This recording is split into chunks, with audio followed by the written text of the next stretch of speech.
All right, well, hello there, everyone, and welcome back to another very exciting episode of WPW Saturday Night Showdown. I am your host, the Killjoy JTB, joined once again every time by my broadcast partner, Andrew Jensen. And by the way, how are you feeling after that main event in the last episode? I'm feeling good. Everything still relatively hurts. I have not been cleared for in-ring, duty yet, but thankfully, I have been cleared for broadcast duty.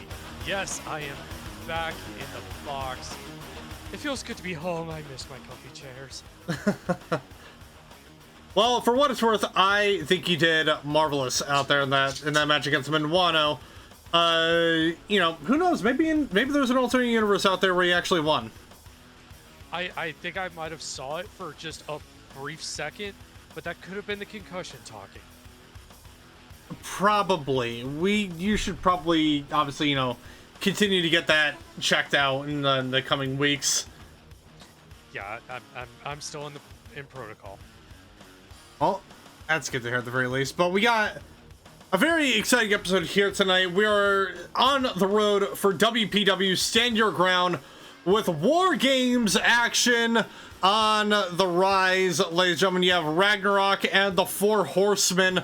Obviously, we had to split the teams up into two groups, one for the females of both Ragnarok and the Four Horsemen, and then another team for the men of both teams. But because of that, they have to go searching on a little bit of a recruitment spree, if you will. And it seems like both teams have found their picks. So over the next few weeks, before we head into Stand Your Ground, we're gonna be introducing the WPW audience to those to the people that they have picked for their respective teams, and a lot of exciting stuff. I've seen who they've picked. It is going to be an absolute blast with what we got, with what the commission has got cooking up, and what both teams have cooked up behind the scenes. But oh man, I'm just super stoked to see where we're gonna be heading towards. I cannot wait either. War Games. Sorry, like I said, still protocol. War Games is going to be absolutely brutal, both the men's and women's. And honestly, I'm kind of feeling that possibly the Horsemen may have a bit of a leg up on that partner situation. Quite possibly. We'll be seeing who they've picked up. Well, we can probably gauge as to one of the members of the roster that they've picked up. But obviously, we're gonna leave for the universe to decide or to guess who those competitors might be. But before we get into some of the newer members that they picked, we got triple threat action to kick off your night here of Saturday Night Showdown. Are you ready for this, Andrew? As ready as I will ever be. Let's get this thing going. All right.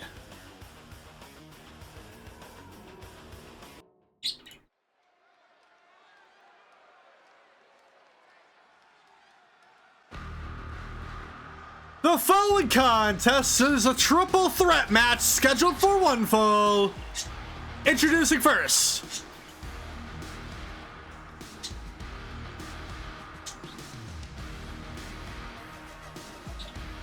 weighing in at 267 pounds, Valthus.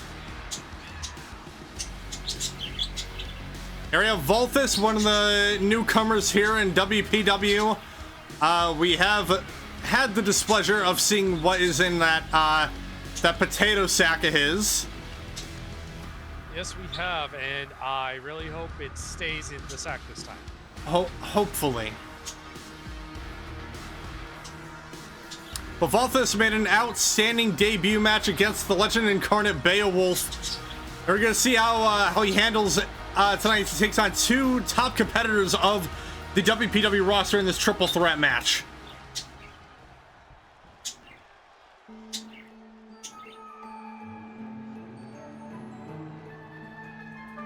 And introducing second,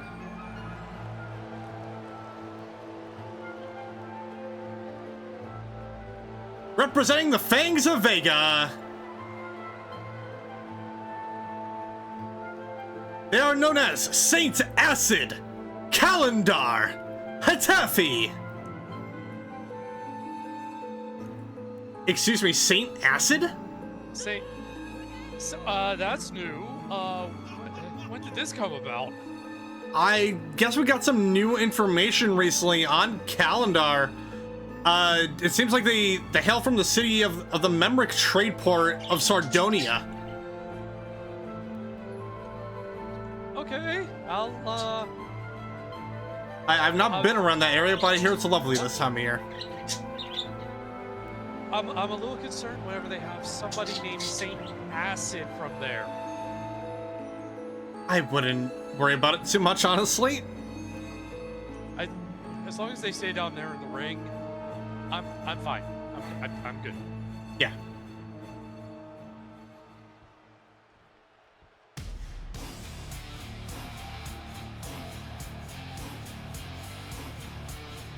And introducing third.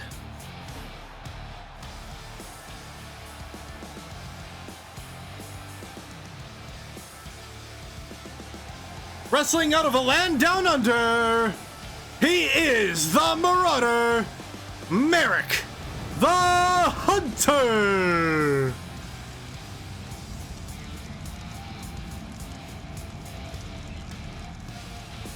Here, Merrick the Hunter, a truly devastating opponent here in WPW.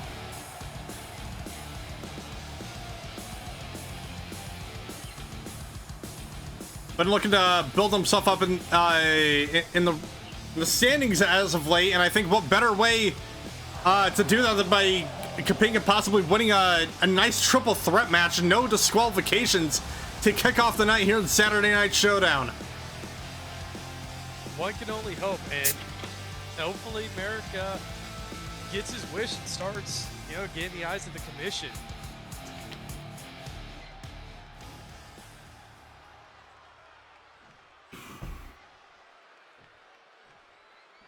And speaking of getting the eyes of the commission, your main event here tonight, ladies and gentlemen, is a triple threat match to determine the #1 contender for the WPW Underground Championship. That title will be defended at Stand Your Ground. So I can only imagine Greg Terrace is going to be watching very closely in that main event tonight, and potentially, possible future contenders of the title in this very matchup. I mean, we're starting and ending the night with a triple threat match. We are in for one hell of a show, especially whenever potentially future championship ramifications, especially that main event.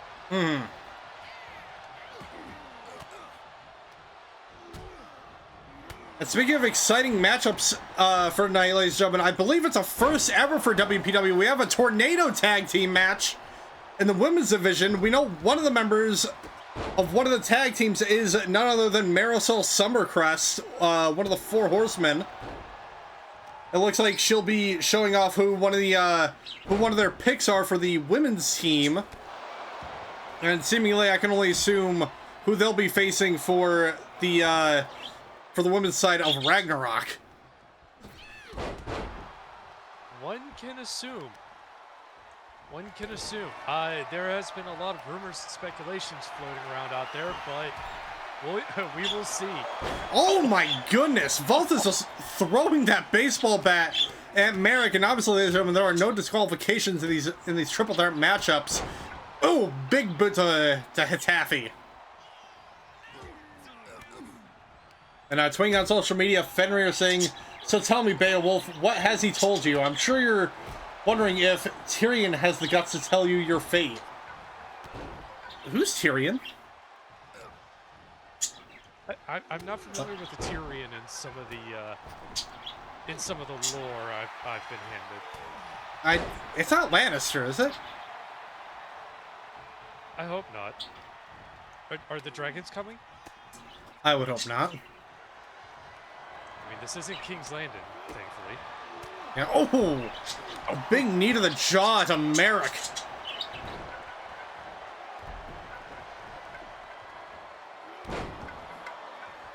Leg drop there by Hatafi. Hatafi, not the only member of the Fangs of Vega we'll be seeing here later on tonight. There's been some beef lately between the likes of Arctic Mantis and Anaj Avendash. We'll be seeing those two face each other once again later tonight. We'll be hearing from Arctic Mantis after this matchup here as Valthus tosses in a trash can.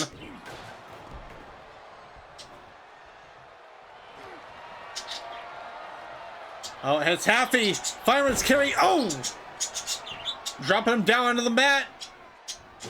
And locking in the rings of Saturn there.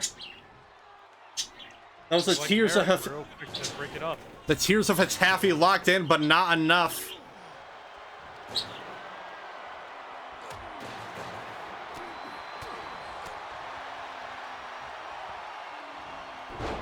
A big suplex there by Merrick.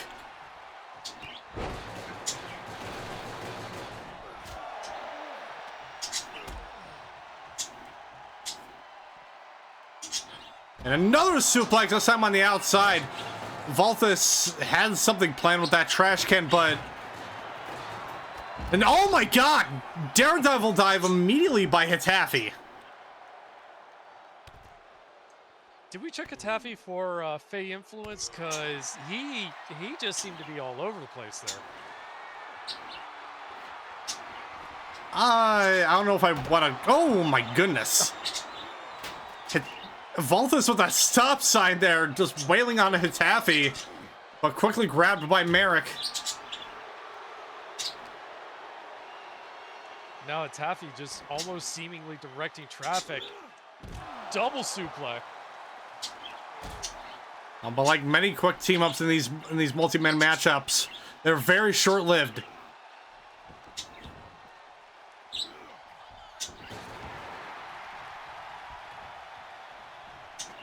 Now Merrick almost feeding Hatafi to Valthus there.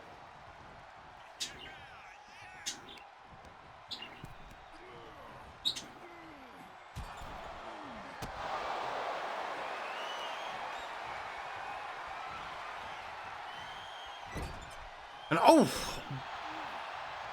Bashing the head of Valthus onto the turnbuckle, busting him open.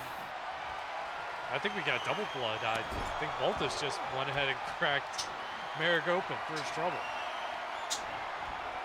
Have to get a closer look as Valthus leaves Hatafi hung out to dry.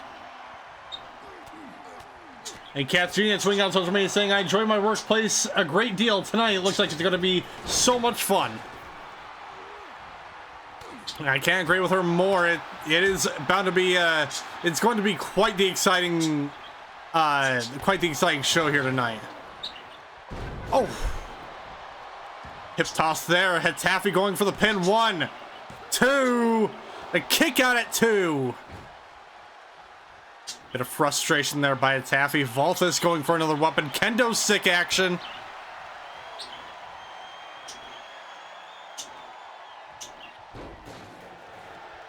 Valthus was just really content on just letting Hatafi stretch out Merrick's neck there for a minute. Oh, a trophy taker right out of the gate by Hatafi, locked in with the pin attempt. 1, 2, kick out at 2.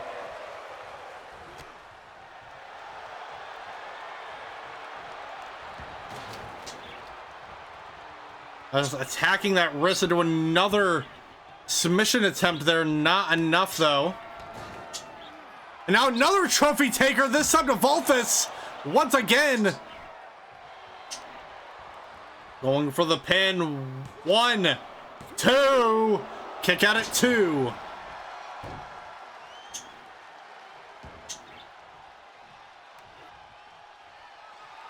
Merrick with that baseball bat with some cruel intentions.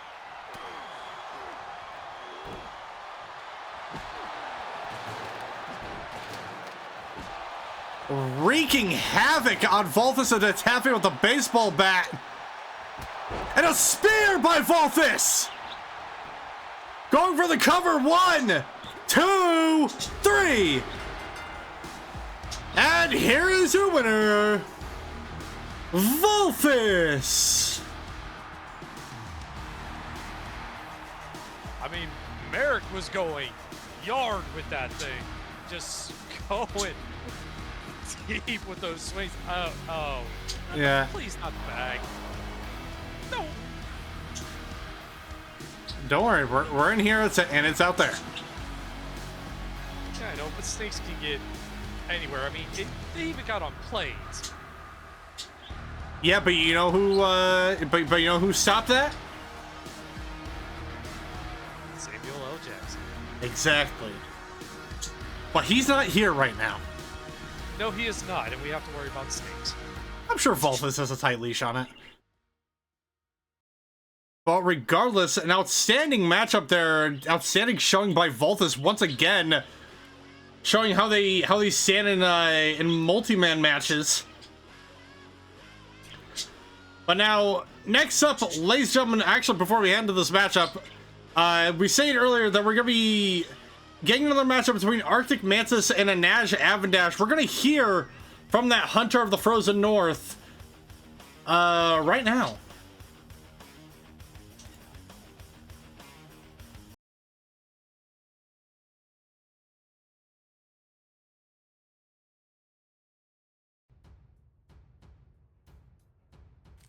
Oh, okay.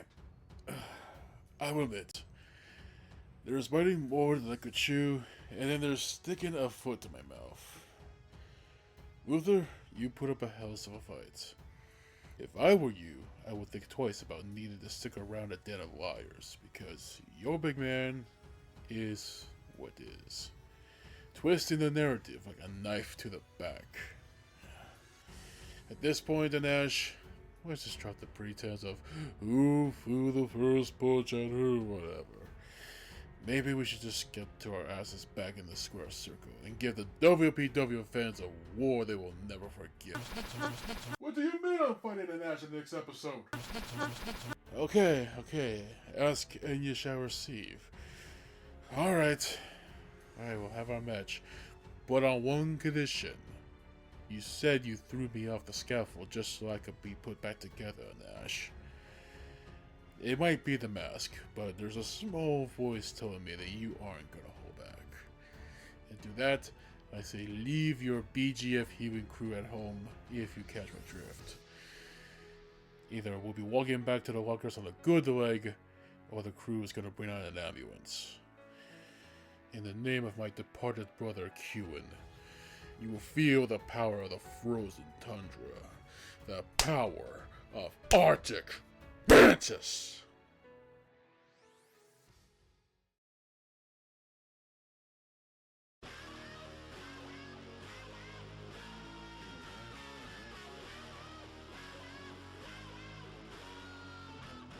Great words there by Arctic Mantis. We'll be hearing from his opponent after this next matchup there.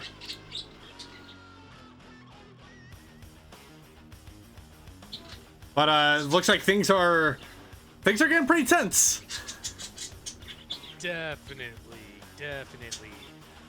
Arctic, I know Arctic's a big game hunter, or comes from a family of big game hunters. This might be the biggest, most dangerous game of all. You know, that could be contested a bit, because remember the helmet he wears. That is very true. Skull of a legendary monster. So, I don't know. That'd be up for him. That'd be up for Arctic to discern whether or not Anaj is a tougher opponent than the monster that his family hunted many years ago.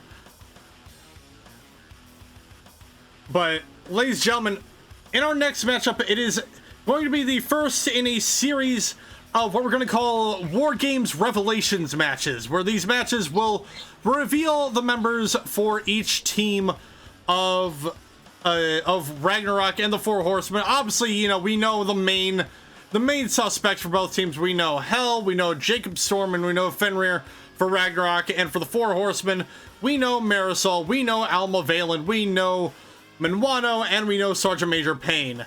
And so it's going to be a nice guessing game to see who each team has picked for their extra members. For these brief team ups, if you will, for this upcoming War Games match. Potentially strange bedfellows, if you will. Quite possibly. Who knows what kind of chemistry they're going to have until they're all thrown in the ring at one time. It could be absolute gold. It could be just coal on the ground. Who knows? Yeah, and that's one of the points the commission is trying to bring up with these matchups is that not only are these first time matches, or at least the closest that they want to get to first time matches, but these are also a nice test to see how each member will either how their chemistry would be in a tag team match, or to see how they fare up against one another, and to see how try to give everybody a fair shot and to know who they're up against, basically. And this is the first of those matches. We're gonna take you guys down to ringside for this first of many War Games Revelations matches for these next few and up and coming weeks. So that being said, let's go ahead and head down to ringside.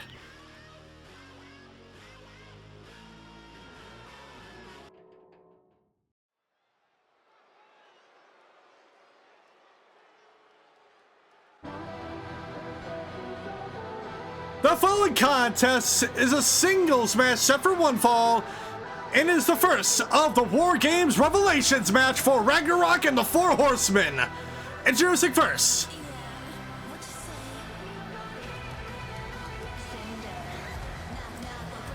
representing Ragnarok, she is the goddess Hell.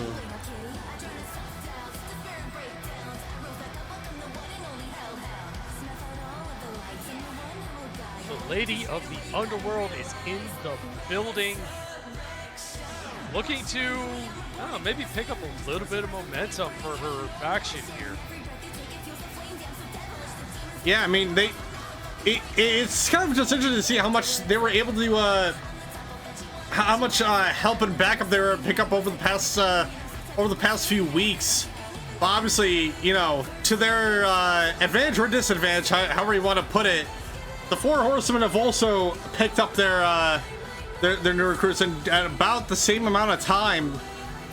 So this is kind of this is gonna be new for Hell to see who exactly she'll be up against here. That, and neither team has made a whole lot of allies. Both have made a fair bit of enemies.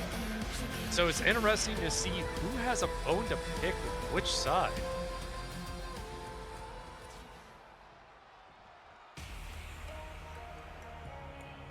Oh! And introducing her opponent,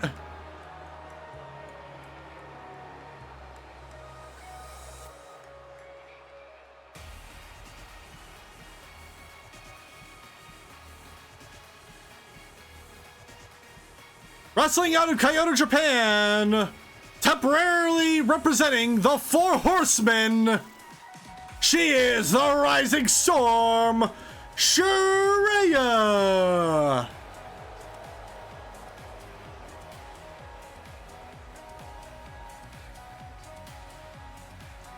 Well, I see. Go ahead. After you. I was gonna say, I mean, great news for Shreya, I suppose. Newcomer here in WPW and is already getting her first major action of pay-per-view time and the War Games match.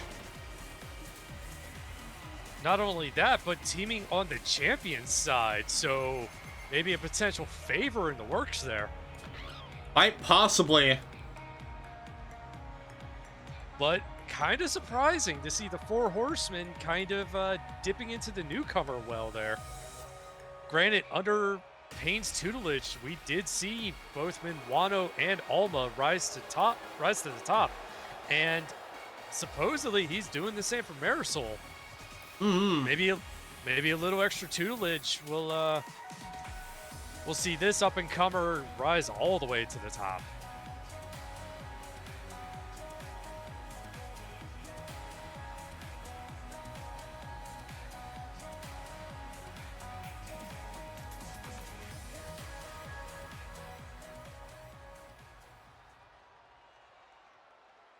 Quick smirks traded between Shreya and Hell there. And here we go. Oh, out of the gate, knee to the jaw there by Hell.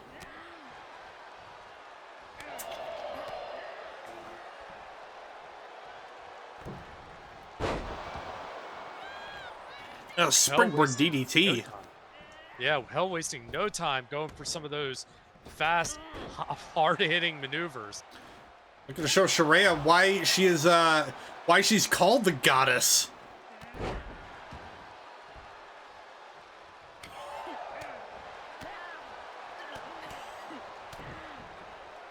A couple quick blows to the head there by Shreya and tossing Hell to the outside.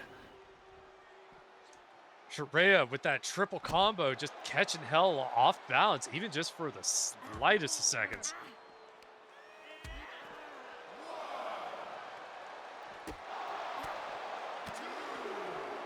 And, oh, DDT on the outside onto that padding there.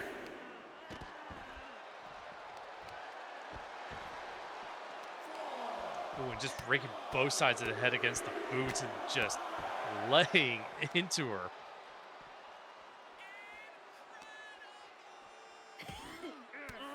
Oh, Shreya breaking out of that hold there by Hell. And launching her into the barricade. Oh. Oh, trying to get into the ring. Hell just barely not able to catch her.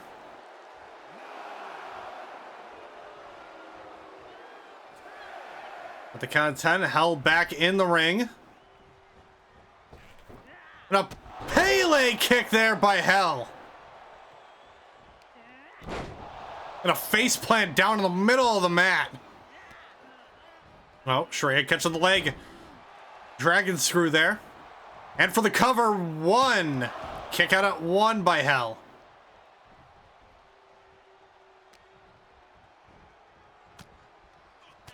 Oh, trying to go for a potential or a Nagi there. Hell escaping that. Irish whip into the ropes. A spear by the goddess. And the cover up, 1, 2. Kick out at 2. I think both these women are starting to realize just how important that first bit of momentum can be for their teams.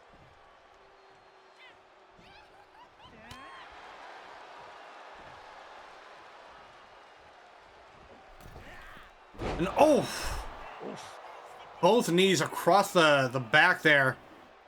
Oh.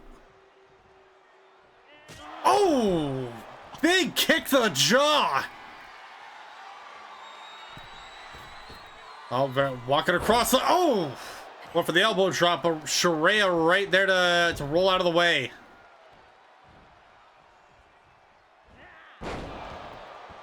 Suplex into the turnbuckle. Twisting the arm, kick to the gut.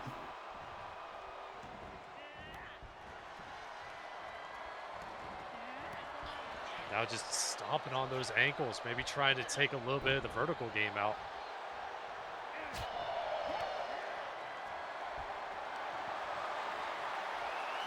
Oh, went for that abdominal stretch there, but Hell had other plans.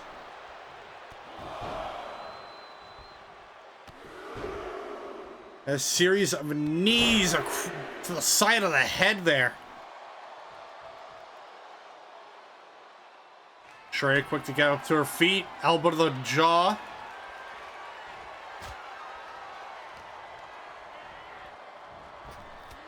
Another spear by Hell. The Death's Toll, that's the second one of the night, and now locking in Death's Embrace, looking to tap Shreya out for the night. Will she get it? And she is.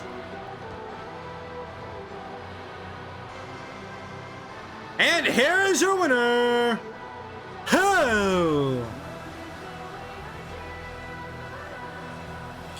Gotta be honest, I'm wondering if maybe Shreya may be a bit out of her league here with that one. She is getting thrown into the deep end, but we shall see. It's a completely different ball game once that bell rings and those cages are locked. Yeah.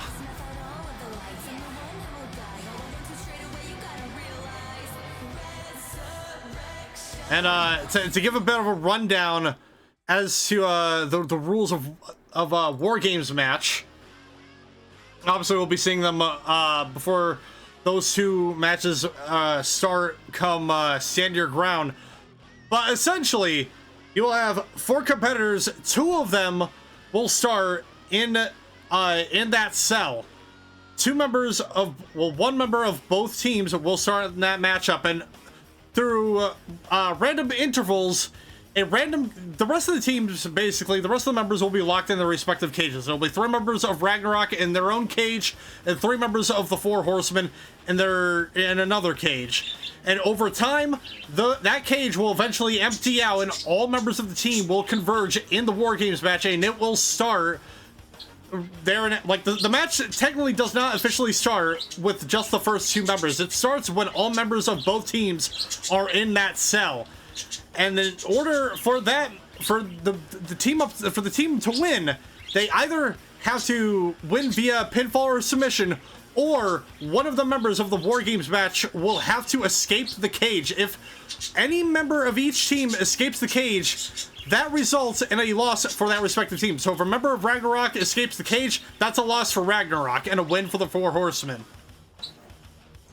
And you cannot get out and get weapons or anything. You have to throw them in before you enter the cage. Or as you enter. Or as you enter, excuse me, yeah. And you better hope that if somebody's throwing in weapons, your teammate is there to catch it, because after that, it is anybody's game. And it is pure brutality from the time the first 2 competitors start until that bell rings, and then everything just shifts another gear as everybody now tries to get that win and either beat the hell out of everybody else or try to get that win. Yeah, exactly. And I was kind of looking at the sort of schematics of what they got planned for the floor area for Stand Your Ground. It looks like some lucky there's gonna be some lucky audience members that are gonna be getting a very up close and personal view of that matchup themselves. So it's gonna be quite exciting for those who attend. Dang it! I had a 5 on the floor is lava.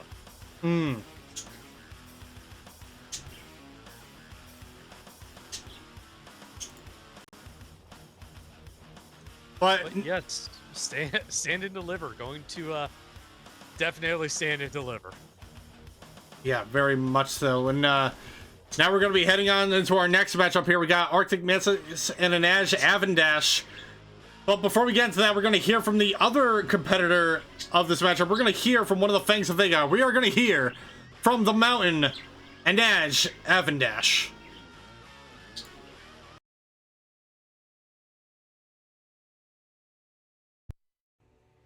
Big words from little men echo nicely in the back rooms of bars and hunters' dens. Mantis, I gave you 3 chances to leave the fight backstage. I gave you 3 chances to let well enough be. I will give you are stubborn, and you will not leave a fight you start. Where you go wrong is to try to turn the tables on my honor. Now don't get me wrong, gladiatorial honor is a fucking laugh. But to say I attacked you is an insult. I am Anaj of the Mountain, who buried Fujin, who slew a questing beast with my own hands.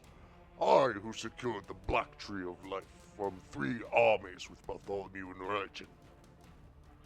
I threw you from the scaffold because I knew you could be put back together.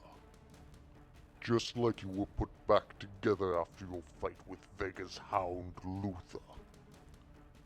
If you need me to make sure they did it right this time, I will happily take you apart once more, little man.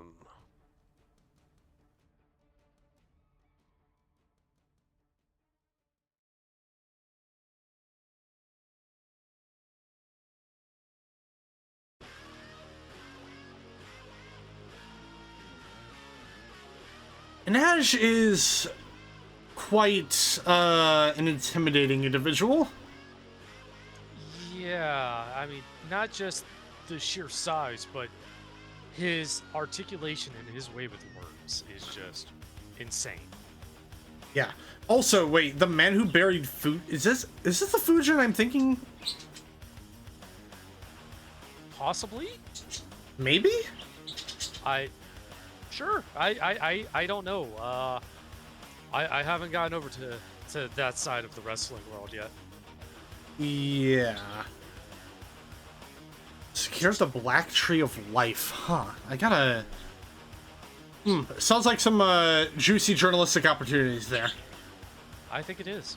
Yeah, very much so. But... it looks like, yeah, I'm being told both Arctic and Anaj are ready in the back, so without further ado, ladies and gentlemen, let's head down to ringside for this next in what is sure to be a series of matches between these two individuals. Let's go ahead and take you guys down to ringside.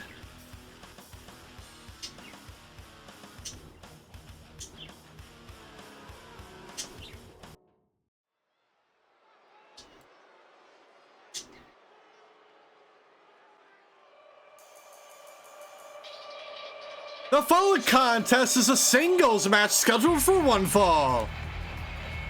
Introducing first,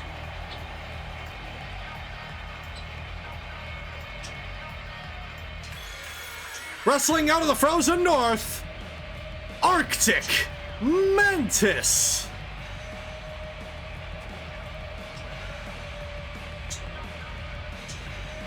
A man who once had the opportunity to win the WPW Rocker Boy Championship. One, oh my goodness! Wait, is it? Anaj coming out of nowhere! Anaj wasting no time. Yeah, Arctic almost seemingly ready for him here, though. And whipped into the corner. The match has started.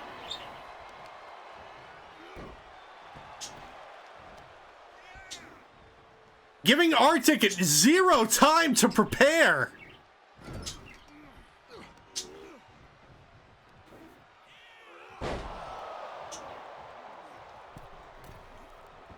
Oh, in the middle turnbuckle. What's the Nash got planned here? And went for the drop kick, but Arctic dodging. A springboard moonsault right there with the cover up. 1, 2, kick out at 2. I mean, Arctic, not even time to take his coat off, is still just fighting through with everything. And just dumping Anaj out. What is he thinking? Oh boy. And Arctic, oh, through the ropes. What a jawbreaker there by Anaj, knee to the jaw.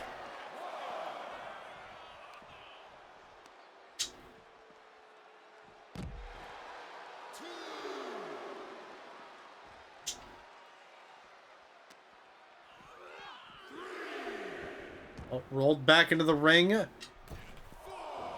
Nash jumping over back inside, and Arctic waiting for him.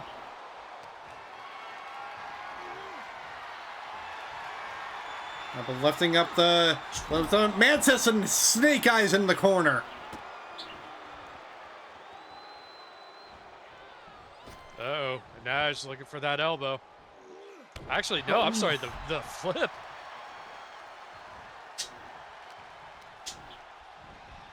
Arctic had the knees up there, but whipped into the ropes. Drop kick there by Anaj.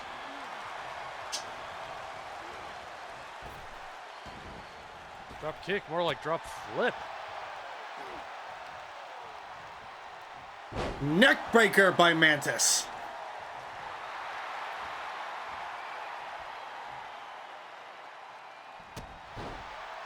Oh, Arctic having enough time to take off the jacket. Now he means business.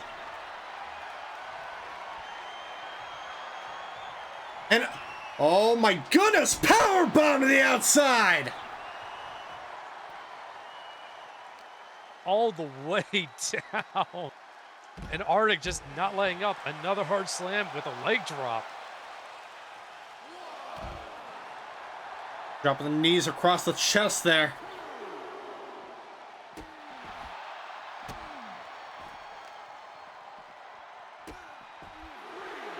Arctic, despite that, despite that slight disadvantage at the beginning, being sort of ambushed by Anaj, still managing to somewhat get the upper hand in this matchup.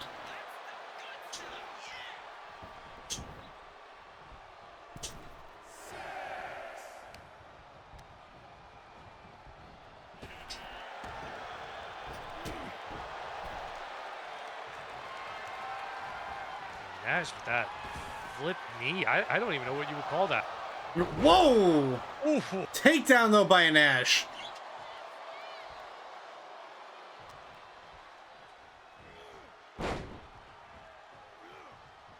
Suplex there, and another suplex. Gotta say, the athleticism being shown on display by both of these competitors is absolutely outstanding. Oh, Mantis though. Oh! With that side slam with the cover up. 1, 2. Kick out at 2.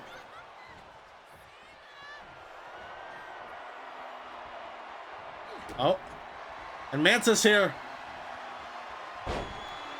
Looked like he was trying to look for an Arctic bomb, but not able to get it. And back elbow there by Nash.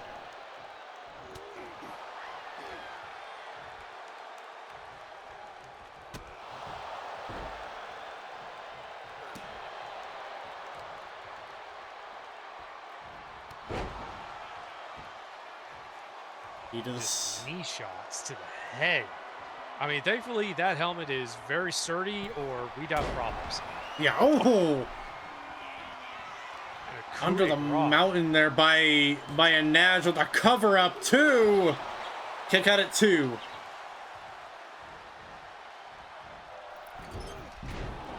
And just undershooting that that maneuver there.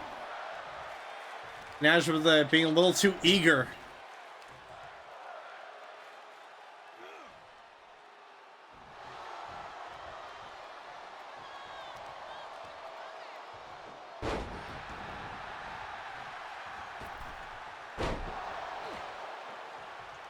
Now Arctic, maybe a little misjudgment of his own there. But wisely getting out of the ring.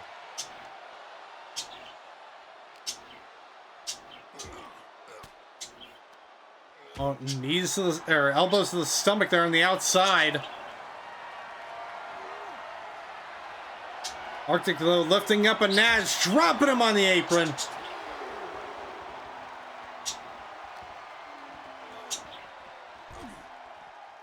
Right to the barricades. Oh.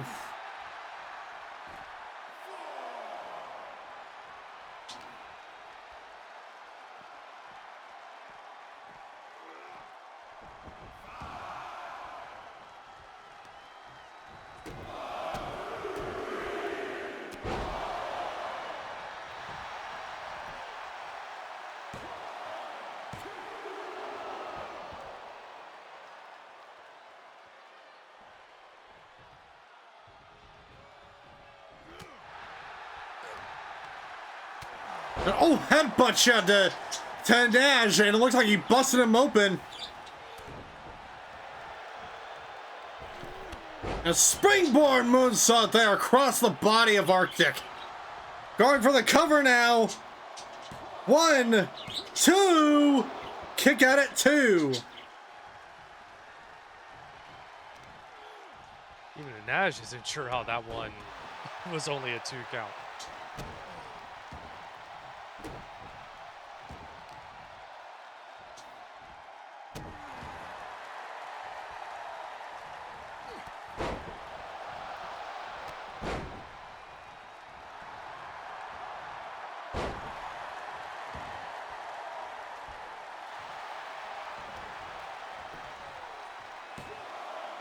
Oh, with the cover up 2. Kick out at 2.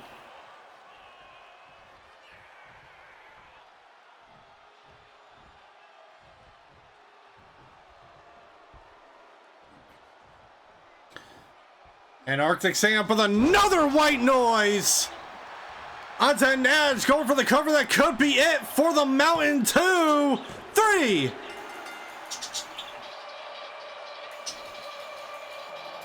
And here's your winner, Arctic Mantis.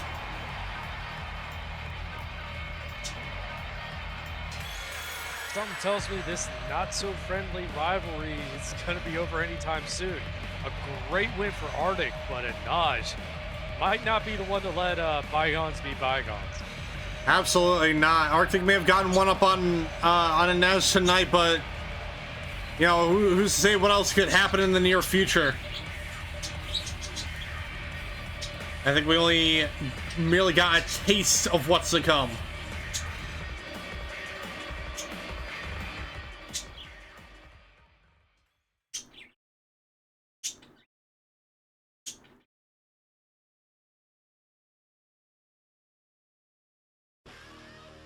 And now, ladies and gentlemen, before we head into our regularly scheduled commercial break here, we got one more match here for the halfway point of the show. Another War Games Revelations match.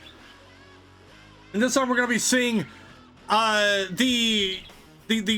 guess the fourth member of the men's part of the Four Horsemen, because I think we probably made a good assumption there that Beowulf is the third pick. I believe so. It was kind of the odds-on favorite, but gonna be interesting to see who the fourth of the I don't even know, like two horsemen and two honorary. It's hard to call them. I mean, yeah. And yeah, with that being said, let's go ahead and head down to ringside. Let's see who Manwano and Major Payne have picked for the fourth member on their end of things.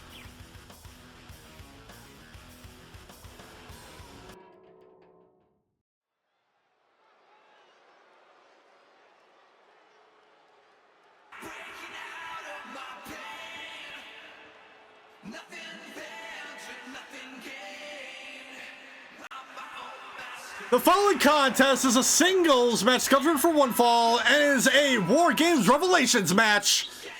Introducing first, wrestling out of Lake County, Illinois, temporarily representing the Four Horsemen, Bastion Butler. Hey, you know what? I can't say I'm entirely surprised by this pick. I am not. Bastion Butler, somebody that both Payne and Beowulf know very well. Now, I mean, obviously, Payne and Bastion here, no love lost between the two of them, especially after that in Hell in a Cell match. But at the same time, the devil you know. The devil you know.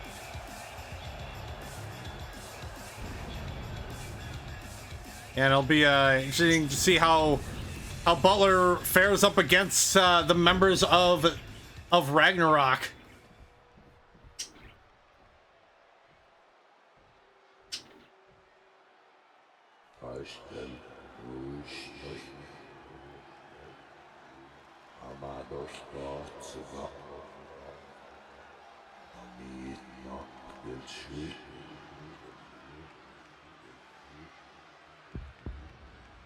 And introducing his opponent.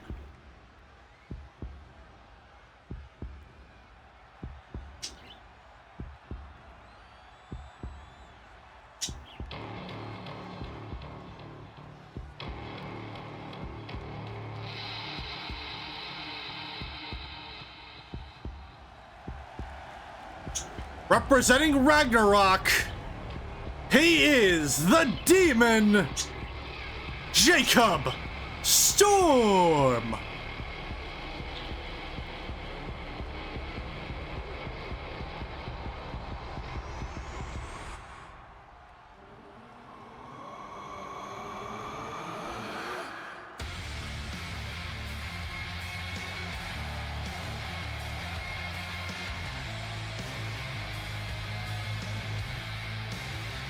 Well, here is good luck to Butler in this matchup because, yeah, Jacob Storm, not one you want to mess around with. No, and he's proven that he is as formidable as it comes, but at the same time, Bastion has been an absolute sleeper in the men's division. Absolutely, and tweeting on social media, I guess before he came out, Butler saying blood is thicker than hate. Yes, it is. But there's probably going to be a lot of blood. Oh yeah, in these matches to come. Yeah, quite a bit of blood.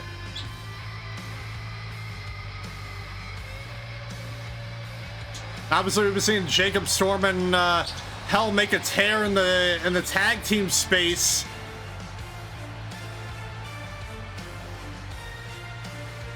Imagine he's happy to probably get out and stretch out the singles competition legs for a little bit here. Definitely. Show off his singles chops along with his tag team chops.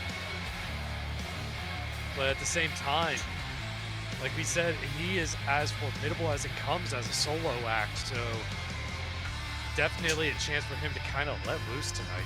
Mm-hmm.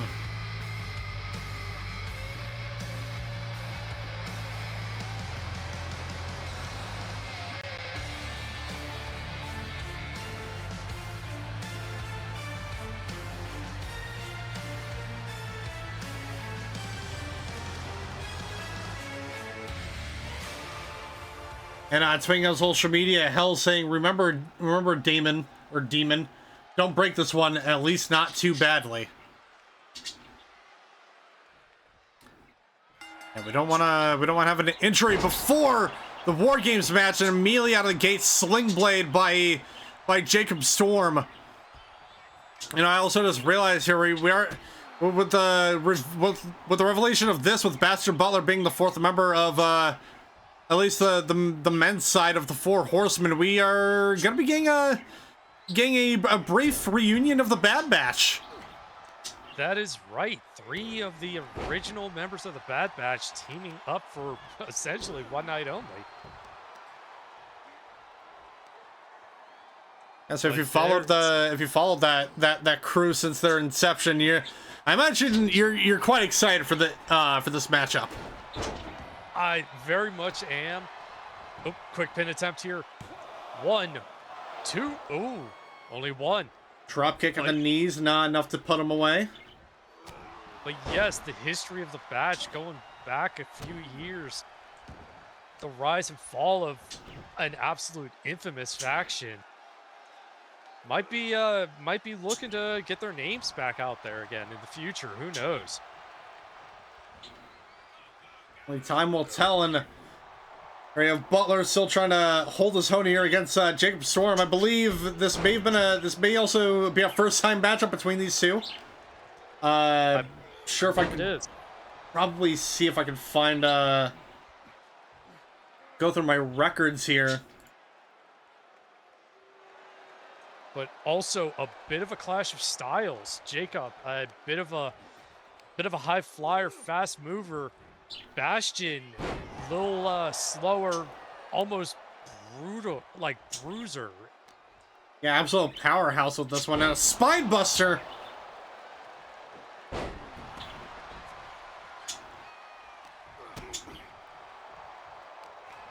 We have speed and agility versus raw strength here.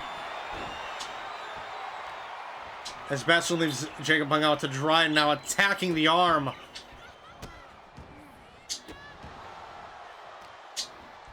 Now that does bring up an interesting point, because on Team Ragnarok, you do have some very fast movers, a handful of fast movers there with Jacob, and actually Fenrir has his own little bursts of speed sometimes.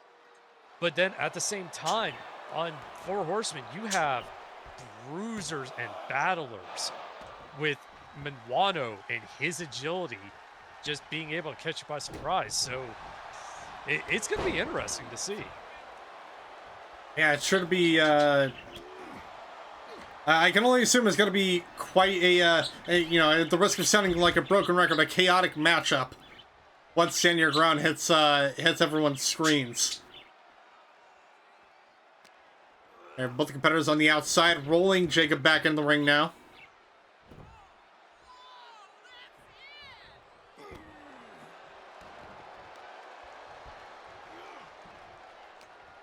But slowing down Jacob here definitely in Bastion's wheelhouse. Take the high flyer, fast mover down and just slow down the pace. Oh. What a beautiful German suplex there.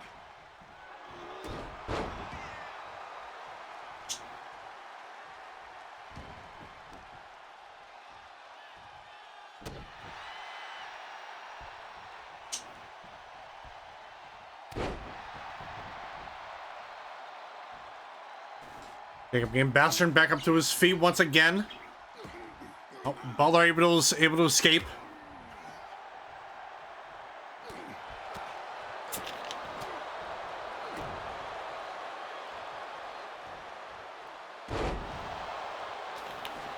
Oh, devastating slam there by Balor with the cover up now. Kick out at 2. Oh god, Balor's going to the top. What's he got planned here? Oh! Cross body on the outside.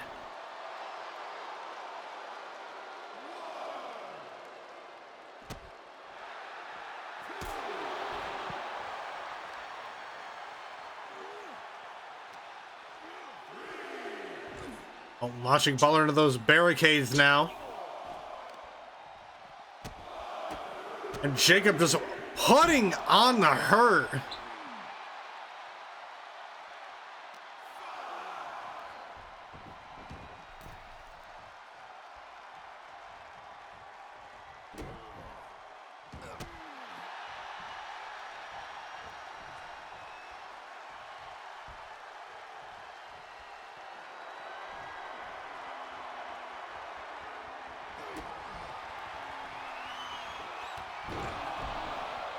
Oh, that leg dropping. Oh, no. Oh, Balor coming in from behind.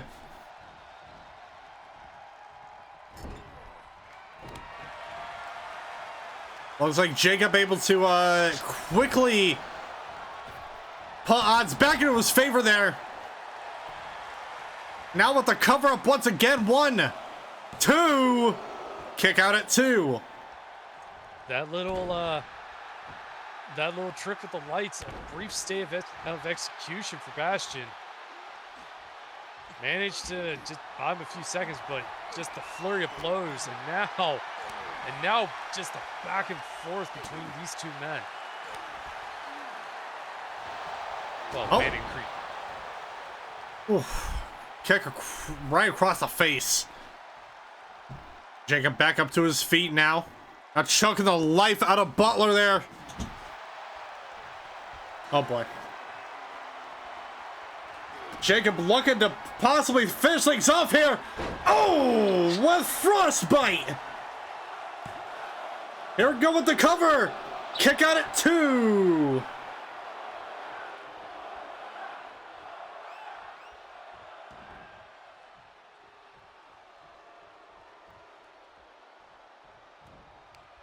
Well, they're trying to rest easy in the corner, but Jacob not letting him have it. Oh, buckle bomb.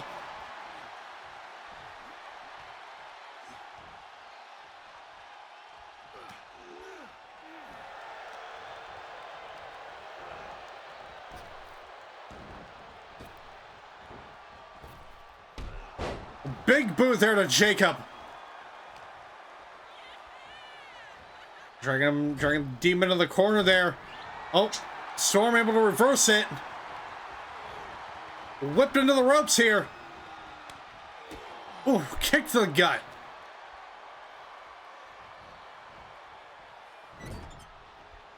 Taking him over to the turnbuckle now, busting Jacob Storm open. Wailing on the back. Well, Bastion said, blood is thicker than water. Kick right in between the legs and towards the face. Excuse me, blood is thicker than hate. I'm pretty sure Jacob's full of hate, so we'll see which one runs thicker. Butler landing the double axe handle from the top turnbuckle, rolling Jacob Storm back in the ring.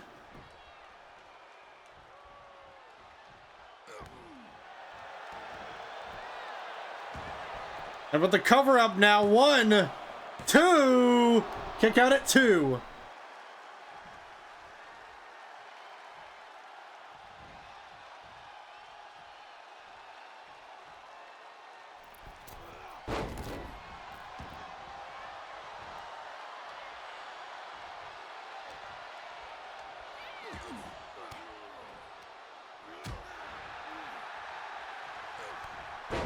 A series of blows to the stomach there, and as Jacob, sling blade to Butler.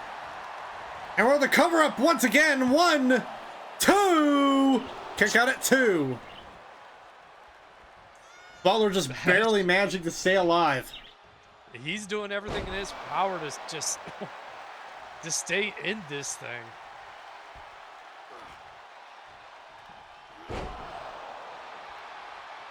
Just another one of those face plants, 2 in a row. Uh-oh. Storm locking in that tequila sunrise. Telling Butler to resist or snap, and it looks like he's snapping.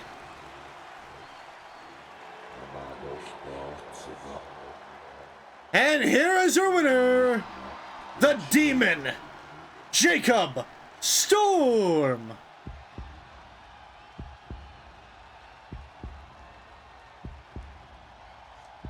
2-0 tonight for Team Ragnarok. Let's see if they can keep this momentum going.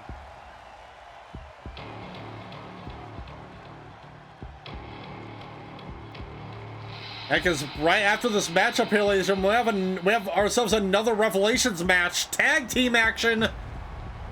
Not just tag team action, tornado tag team action.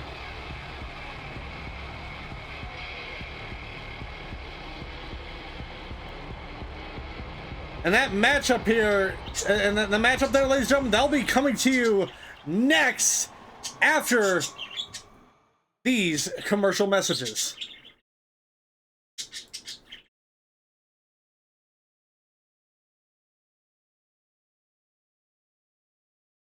Ladies, look at your man. Now back to me. Now back at your man. Now back to me. Does he look like me? Hell no. But can he smell like me? Hell yes! Beowulf's Monster Blood Blend is my brand new fragrance from men in deodorant, body wash, and shampoo varieties. Made out of the finest ingredients gathered from the corners of the 9 realms. So now you can smell like you just wrestled a demon buck-ass naked in the midst of smoke and the scent of mead on your skin. Slayed your draconic son, and fought many a dangerous monsters of the deep. Beowulf's Monster Blood Blend. Live like a legend, be a legend, smell like a legend. Not made of actual monster's blood. Any blood found is merely a coincidence, nothing more. Please don't sue us. Start your day right with the clean, sweet spice of Brass Kettle Blend Turkish coffee. One of the day's best perks. Because nobody does coffee better than the Turks. Put the pep in your step with Lucky Potion, a Did It Alchemy and Catering specialty product.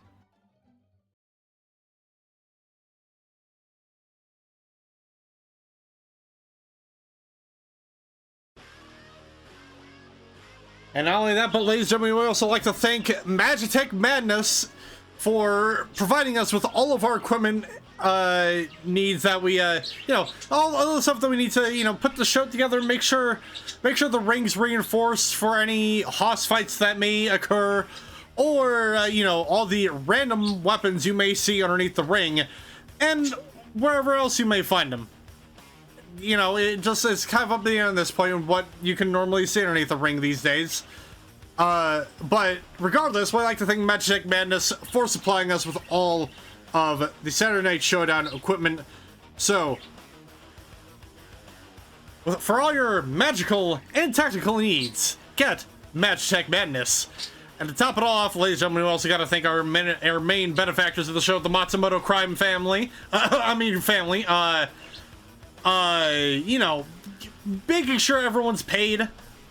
Everyone's paid. Everyone's fed from catering. Everyone's also healed with our great medical staff, not just from the Matsumoto family, but also the Barathane Gladiatorial Federation's Resurrectors team.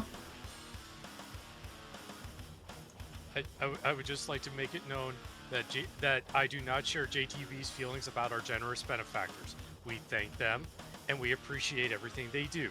Please don't come see me at my house. It was just Floridian slip, okay? I swear.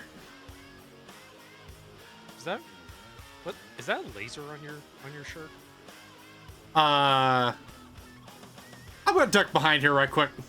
Yeah. As I get ready to announce this next matchup here, ladies and gentlemen, we have Tornado Tag Team action next. And with that being said, we have ourselves another War Games Revelations match. So let's head down to ringside as I deal with, you know, trying to not have my demise be live on camera.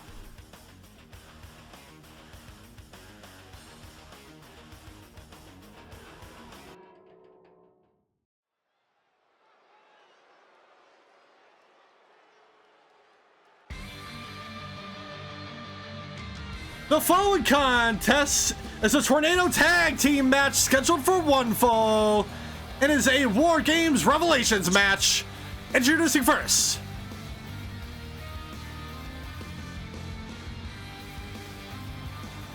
representing the Four Horsemen,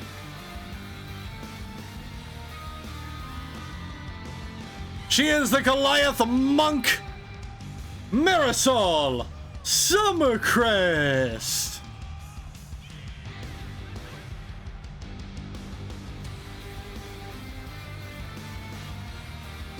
Now obviously, ladies and gentlemen, since this is Tornado Tag Team action, we get to see who Marisol has picked for the next member of the women's side of the Four Horsemen. The fourth member. Be interested to see who her pick is. Oh my goodness. Ooh.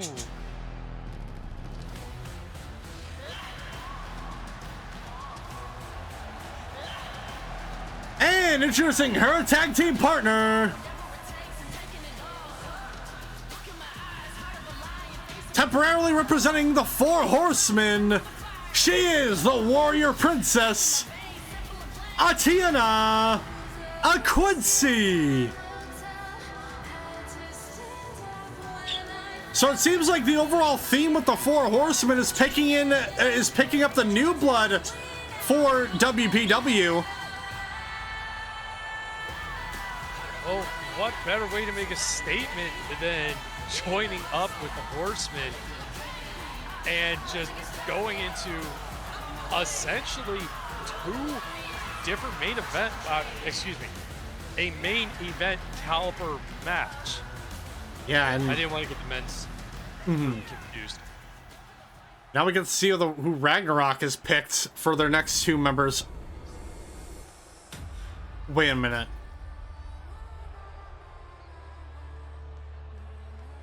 Wait, that's not who I think it is it? And introducing their opponents,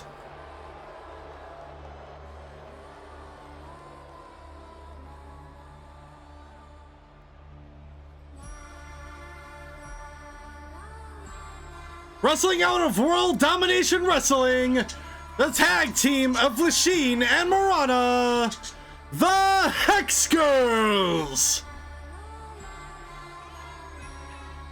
Excuse me, World Domination Wrestling? We have been invaded. There are mercenaries in here. I have seen these two in action, and I gotta say that oh, okay. Looks like Ragnarok has been putting in more work than I thought they were.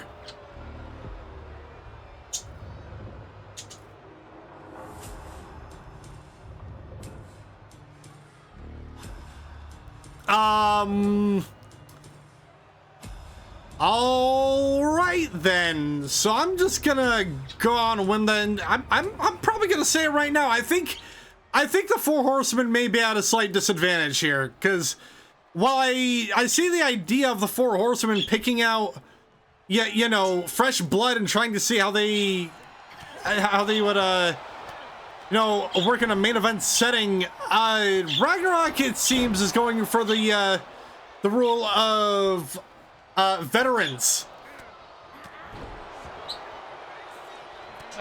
Established teammates and oh boy, yeah, you.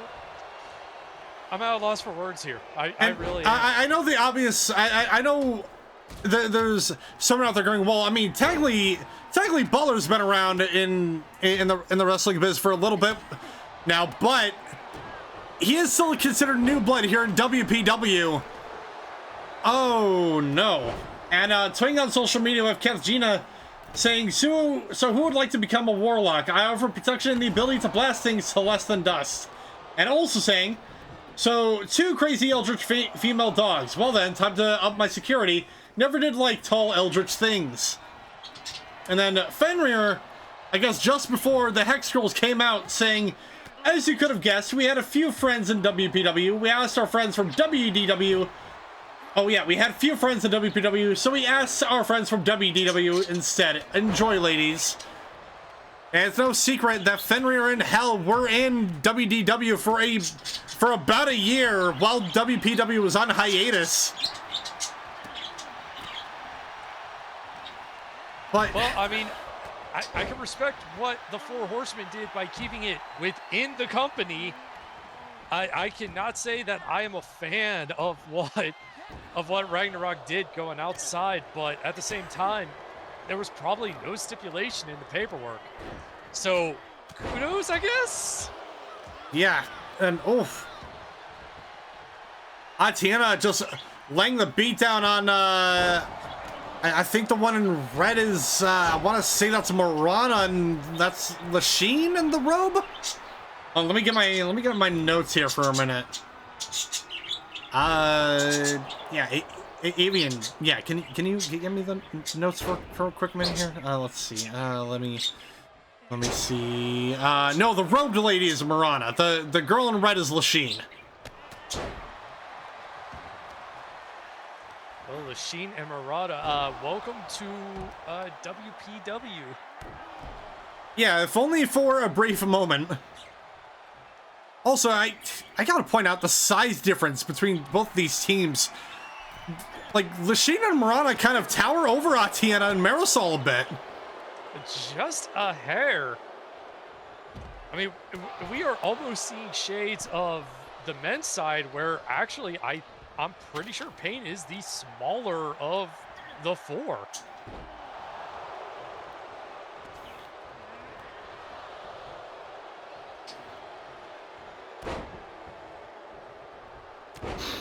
And now a series of elbow drops.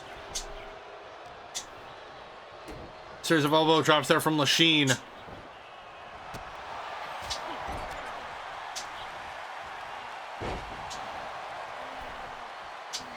Now Marisol trying to wrench that arm there. Atiana with a Taz press onto Marana.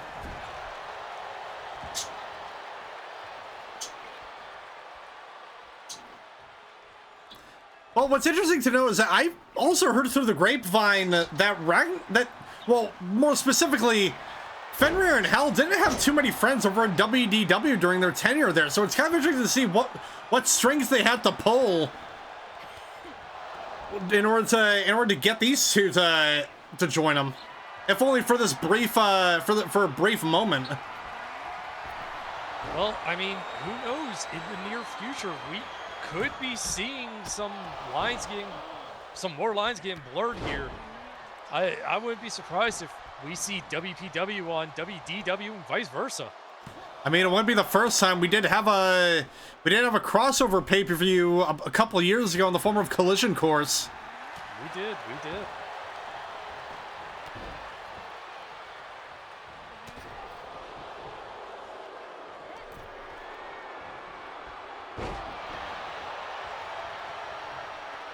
Well, Lachine lifting up Atiana, but dropping behind. Marisol from behind and Marana. Oh, and a German suplex.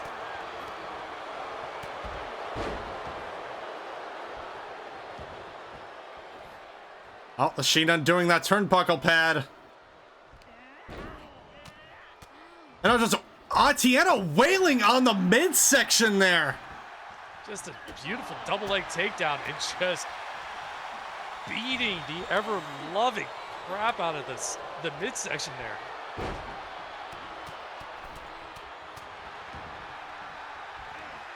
Oh, clothesline there by Lachine. Atiana taking Marana back up to her feet now. No, going after the both of them. Suplex Atiana there. showing zero fear.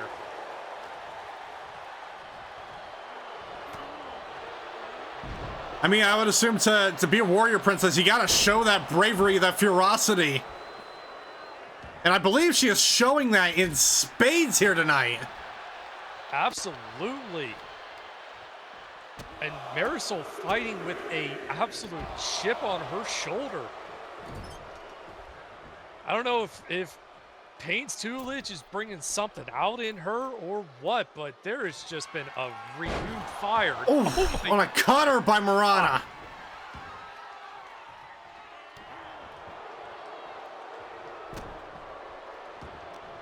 Still locked up in the tree of woe there. Oof. Just a full-on run knee by Marisol with a quick cover. Marana right there to break up the pin attempt here. And now sleeper hold locked in onto Atiana. Marisol right there to break it up though. Oh, knee to the gut. Oh!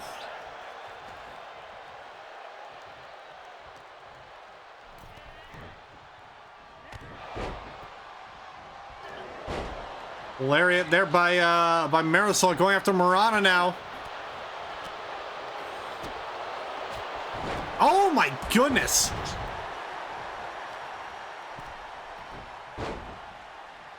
Oh, Marana lifting up. Oh, Atiana down.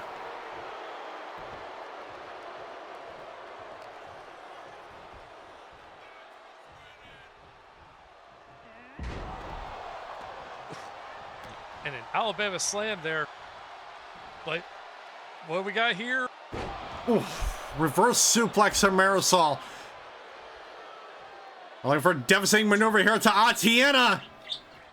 Oh, vicious power bomb there with the cover to Marisol, able to break it up.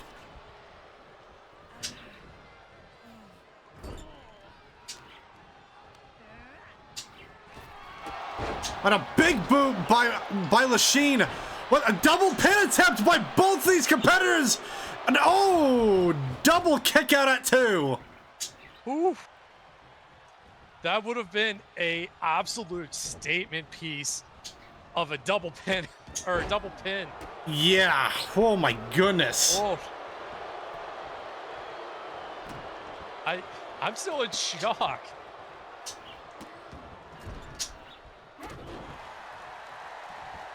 But at the same time, Atiana and Marisol, both very similar styles.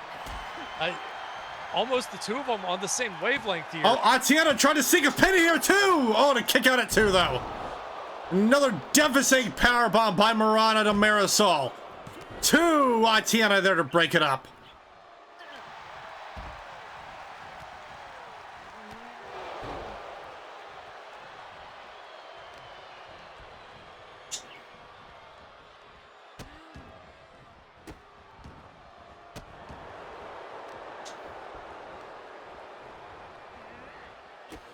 Oh my goodness! Launching Marisol into the Timekeeper's area.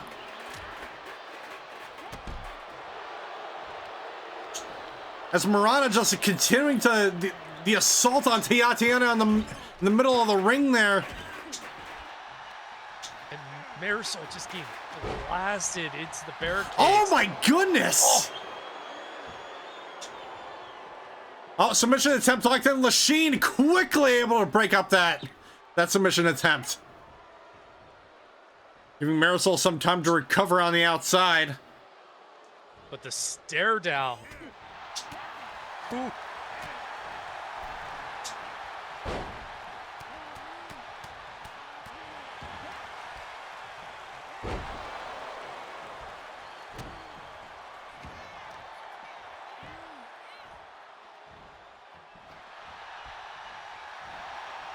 Marisol going after Moran on the outside. Atiana with the pin attempt in the middle, too. Kick out at 2. This has just been an absolutely brutal war. Just blows after blows.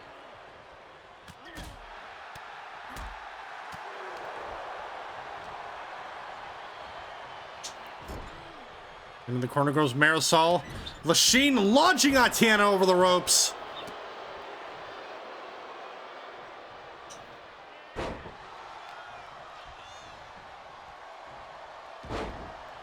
A twisting neck breaker there by Marisol. Oh! Marisol showing off her strength and just zero fear in her eyes. Just taking on both. Showing off her prowess as a monk. And oof, Atiana facing that devastating German suplex on the outside there. Barely missing the stairs. Oh! Lachine Dick taking out the ref! Remember, you are guests over here.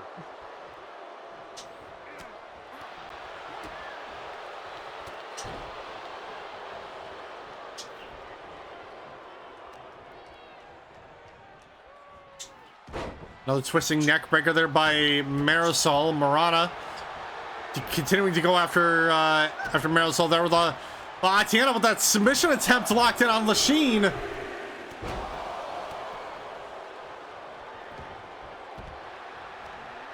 Oh, and a cutter to Atiana. The Hex Girl's just dominating the ring.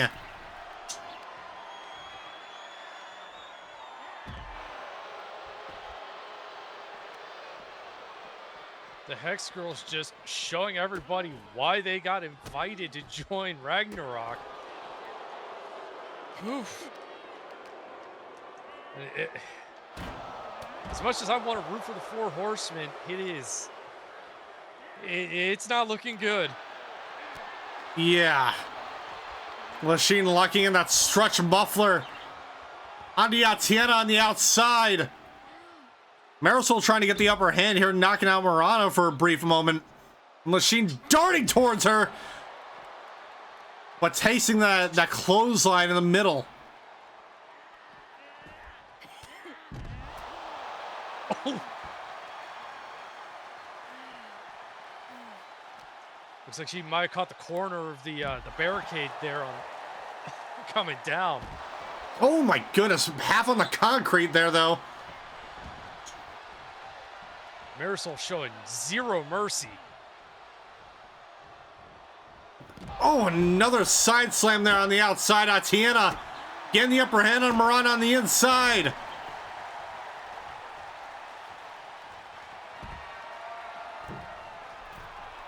Balance of power quickly going back into Atiana and Marisol's favor. Can they keep up the momentum?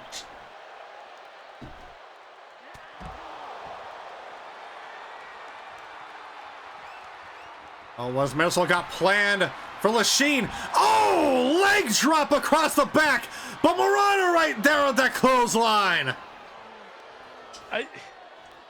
This is turning into absolute chaos. Marisol using the concrete just again and again. Atiana needs to think of something right now. Probably had an opportunity when Lachine was down. Now I'm not so sure. Another following slam there, this time to Atiana.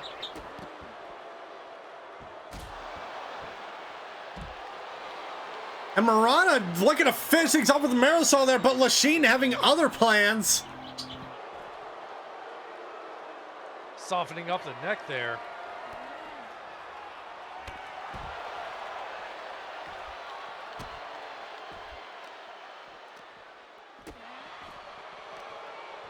Rolled back to the inside of the ring. This match, despite there being no countouts, it still does have to end in the ring. Murata going for the pin. 1, 2, 3.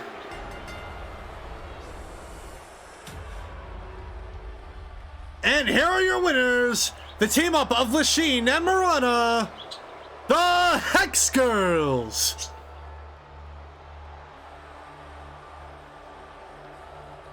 The Hex Girls now making their presence known to the WPW universe.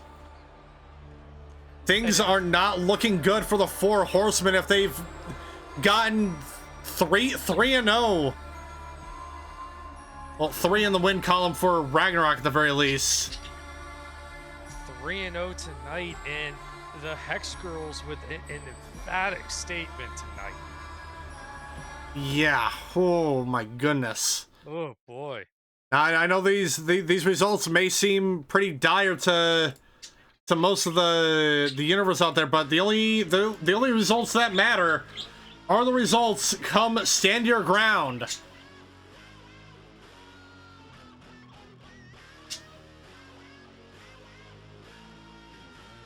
As we get ready for our final stretch of the night, ladies and gentlemen, we're gonna hear from one of the Matsumoto family. We're actually gonna go here now from the Oni of Matsumoto. That is Haruka Daisuke.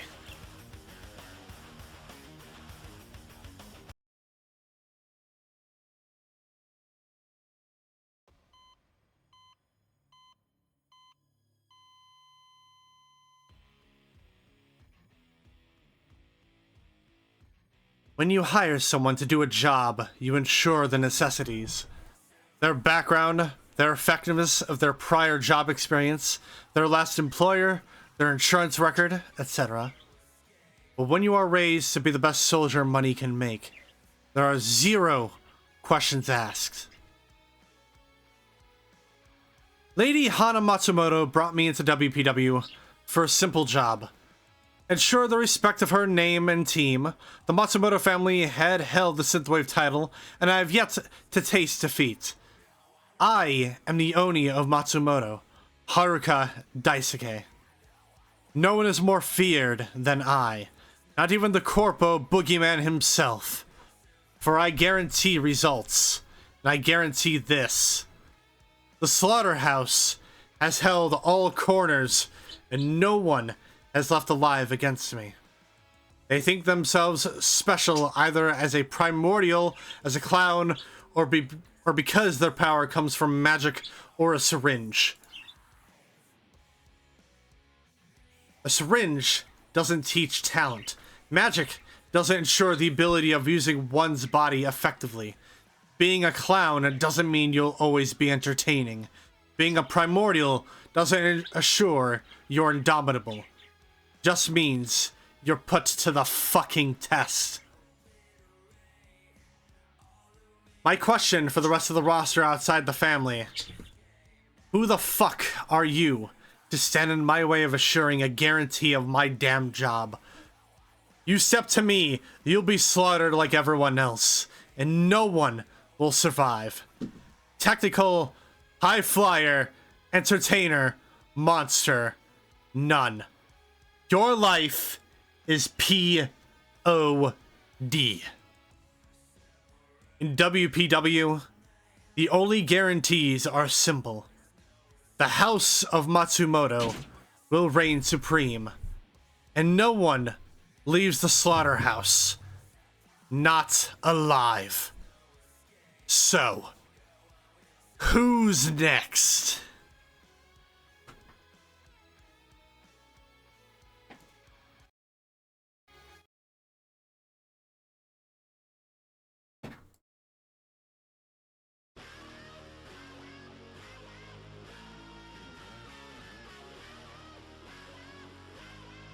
A call to an open challenge there by Haruka.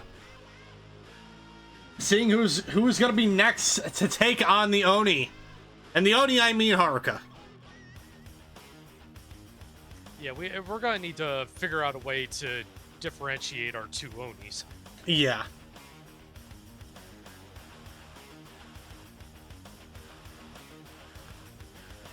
But speaking of Matsumoto, that's who we're going to be seeing up next. We're going to be seeing the head of the Matsumoto family, Hana, your former Synthwave champion. And that matchup, ladies and gentlemen, is next.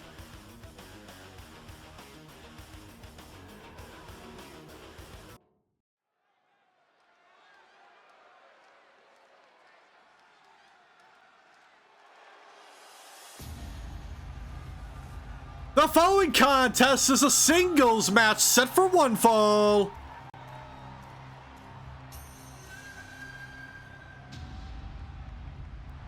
Introducing first, wrestling out of Kyoto, Japan, she is the head of the Matsumoto family, Hana Matsumoto.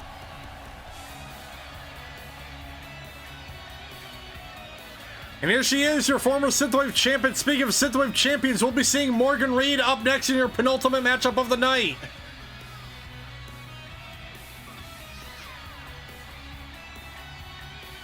And obviously looking to stretch out the in-ring chops once again, having kind of been absent from the ring for a little bit now.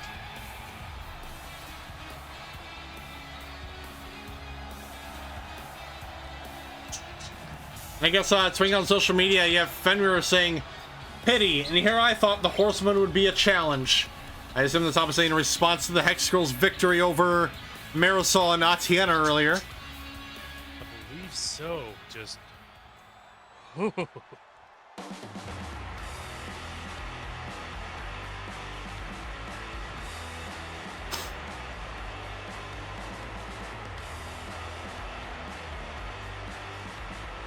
And introducing her opponent, representing the Fangs of Vega, Sayden, Bonecrusher.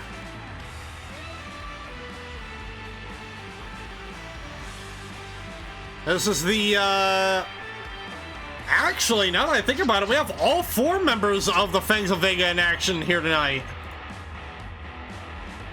Because we had Hatafi in your opening triple threat match. You had Anaj, Avendash take on Arctic Mantis. You have Sayden, Bonecrusher here, and your main event, ladies and gentlemen, in that #1 contendership match, Luther Bolphonheim, the Hound of the Fangs of Vega, will be in action in that #1 contendership match.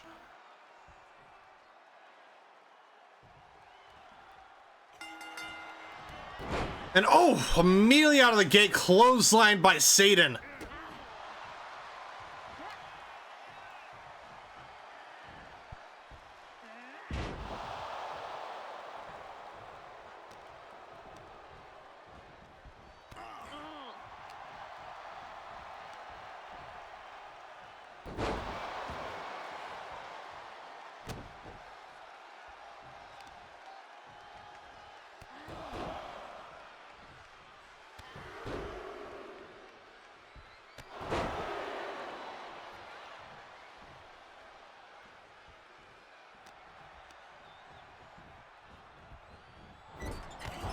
Oh, right into the corner clothesline.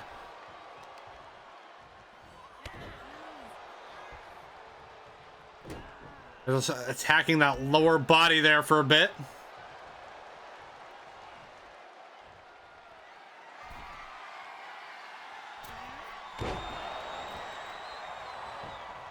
Now with the cover up here, 2, kick out at 2.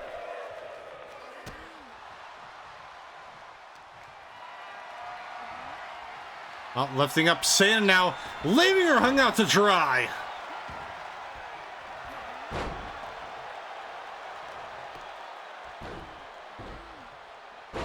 Ooh, slamming the back of the head of Hana. Oh, went for the headbutt, but Hana rolling out of the way.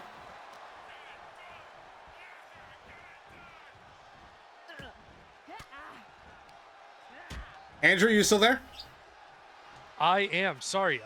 Bit of technical issues with the with my mic here. I had to check some cabling real quick. Gotcha. But yes, I have been keeping an eye on things, and Hana. I don't know if having Morgan... Oh, here we go. Quick pin. Oh, they're trying to... A little bit of showboating there from the head of Matsumoto. Yeah. But at the same time, where's Hana's head whenever her underling cohort partner Morgan Reid was the one that took the championship away from her? It is hard to tell, but at the same time, Sayden was just putting on an absolute clinic there for a second. Oh my goodness.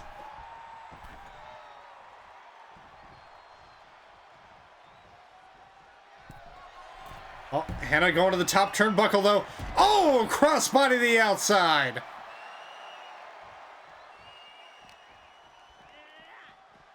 Rolled back to the inside of the ring now.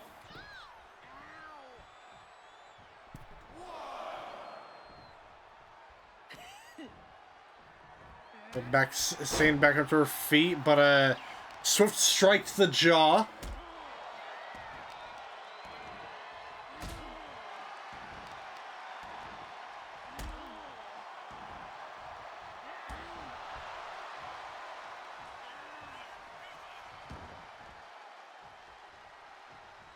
Back to the feet once again. And Hana looking for some form of suplex there, but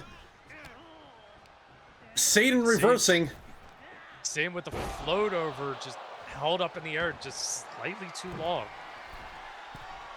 Oh, Sayden going to the top turnbuckle now. Telling Hana to get back up. Double axe handle.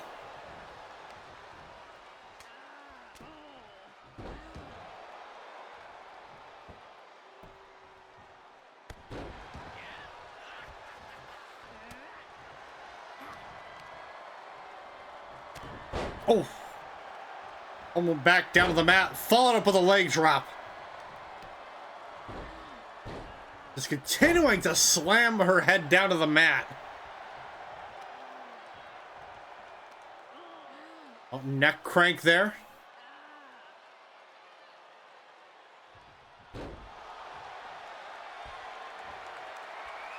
Oh, Sayden could be looking to finish the off with a classic dominator. Oh, but Hana able to escape. Hana wiggling out, but only to get caught again and a fall away.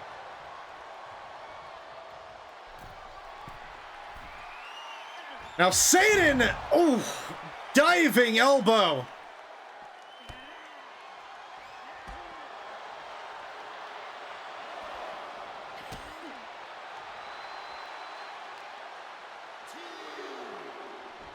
Sayden being rolled back into the ring by Matsumoto. And oh! Trying to work on that turnbuckle pad, but Sayden catching her with that spear to the outside.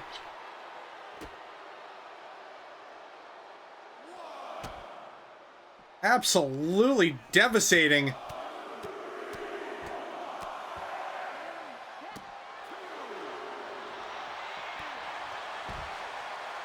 Catching that knee to the stomach there.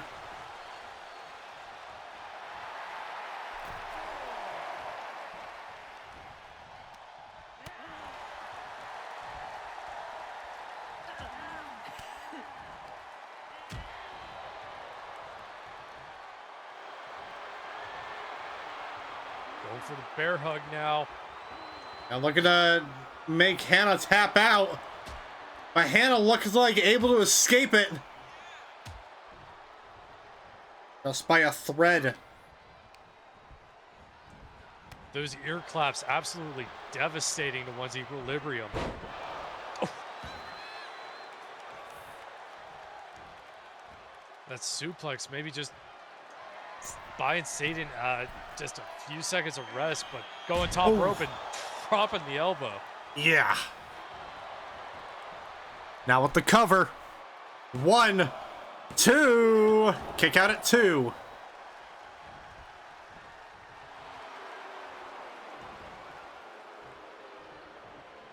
Yelling at Hana to get back up. Into the corner, not giving her a moment to rest.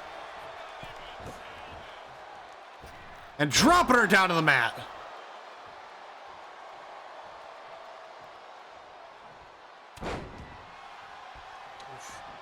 And that just dropping headbutt.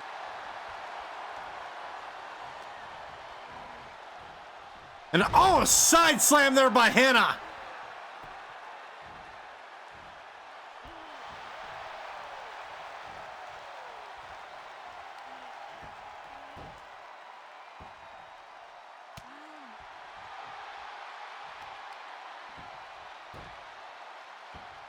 Leg lock, followed up with that with an elbow to the head once again.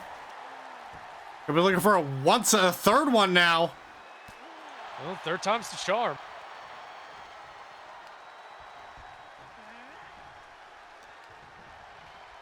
Trying to make Sayden dizzy with that suplex.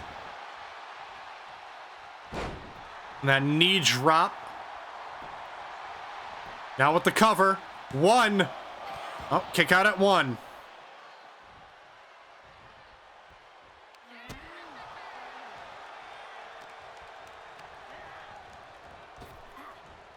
Oh, a scoop slam there by Sayden.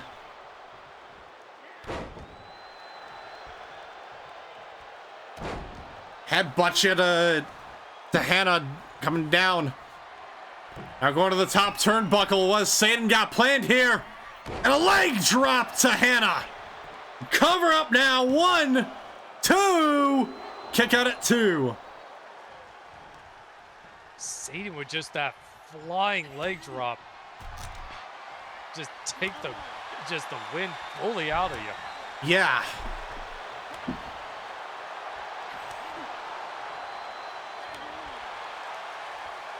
Just chops back and forth. A lot of back and forth here between these two. Oh!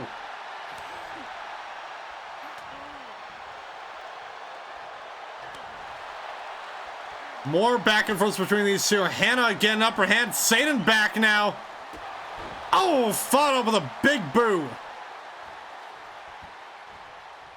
Dropping Sayden back into the corner there for a minute.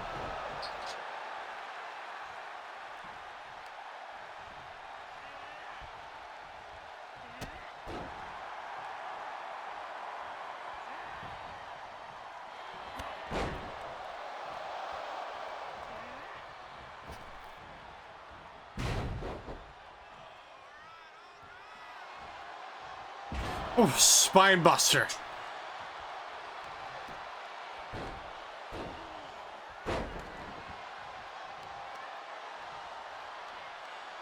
Oh, head neck crank there.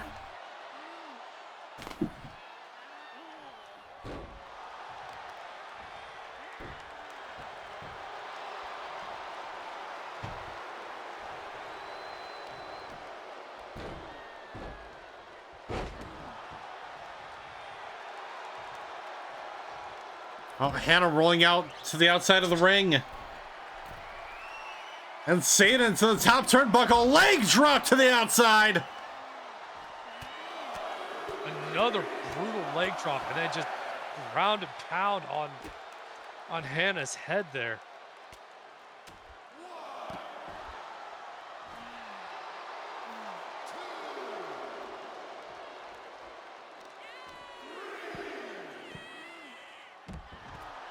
Potentially looking to make Hana suffer a concussion with the amount of head strikes that we've seen tonight. Yeah, I can say they are not fun. Especially, you know, when your head is being slammed down into a mat that is protecting your head from direct concrete. That is very true. That is very true. Oh, Sayden now with a Dominator. With the cover up now, that could be it for Matsumoto. So no. Kick out at 2.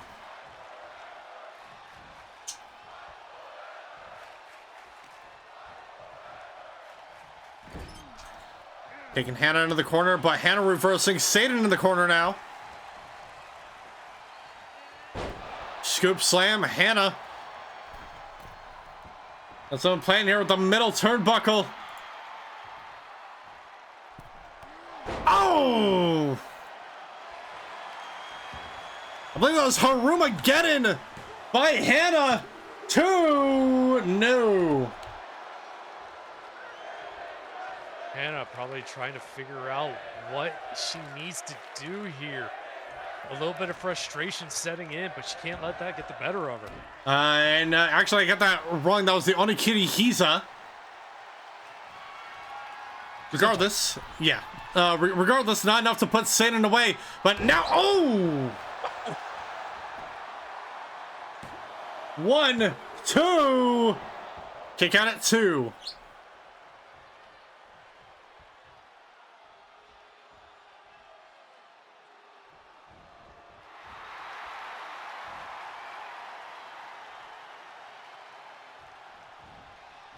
Oh, tried to knock Sayden out of the ring, but Sayden back in just in time. And a devastating scoop slam by Sayden.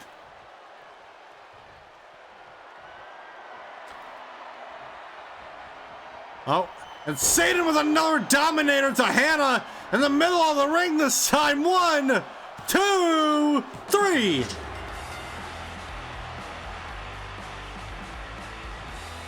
And here's your winner, Sayden Bonecrusher.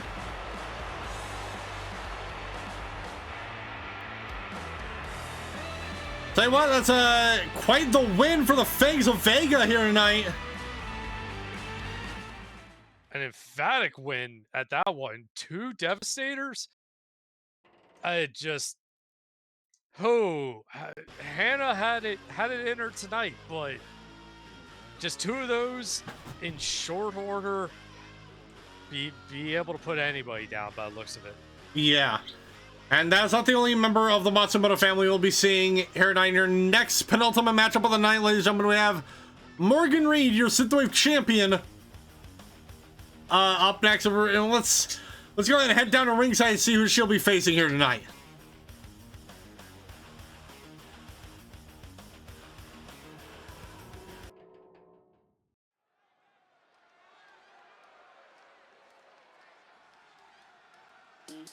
The following contest is a singles match set for 1 fall. Introducing first,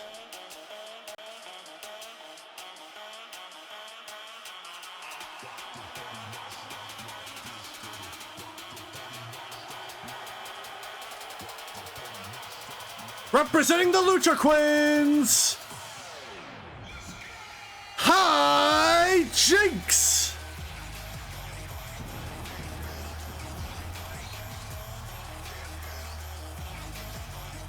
And street performer of the Lucha Queens, Hi-Jinx, is in the house,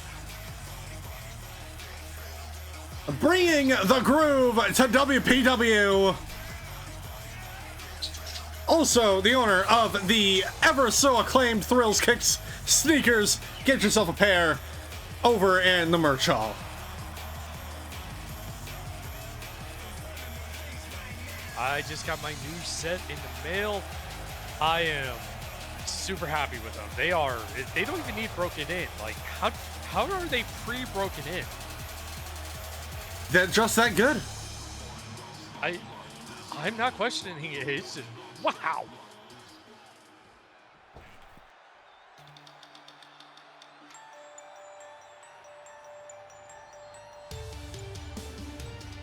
And introducing her opponent,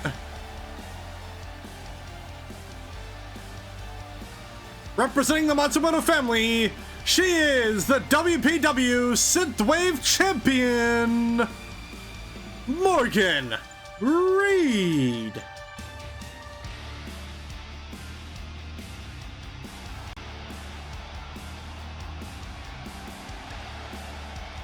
Reid here showing off the acclaimed Synthwave title on display for all of the WPW universe. And ladies and gentlemen, as we've said before, your main event after this one is a triple threat match for your #1 contender to determine the #1 contender for the WPW Underground Championship. But in the next episode, ladies and gentlemen, Reid better be ready, because in the next episode, your main event of that episode of Saturday Night Showdown will be a #1 contendership match for the Synthwave Championship, because that title will also be defended at Stand Your Ground. And oh, immediately Canadian Destroyer into a pin attempt, not enough to put Hi-Jinx away. Now, I'm sure next week's main event has already been filled in, but I wouldn't be surprised if Hi-Jinx is trying to become a last-minute addition, or at least get her name on the short list. Hmm.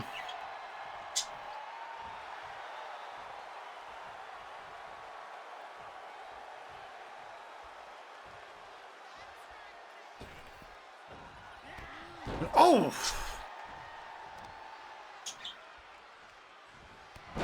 Oh, knee to the side there to Hi-Jinx. Oh, frog splash across the back. 1, 2, kick out at 2.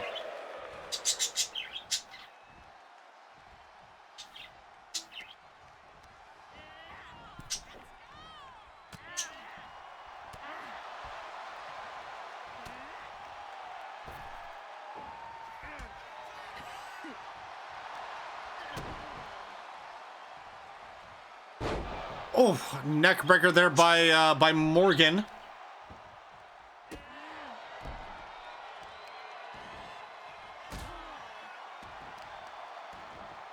Morgan, a couple ribs to the, or a couple shots to the back of the ribs there in that lower back. Maybe trying to loosen her, sorry, head still fuzzy. Mm-hmm.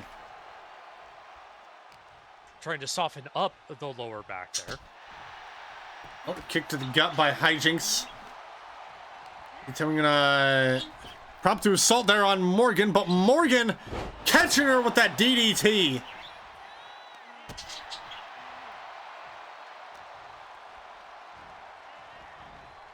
And a bulldog by Morgan Reid. Followed up with a drop kick to the back.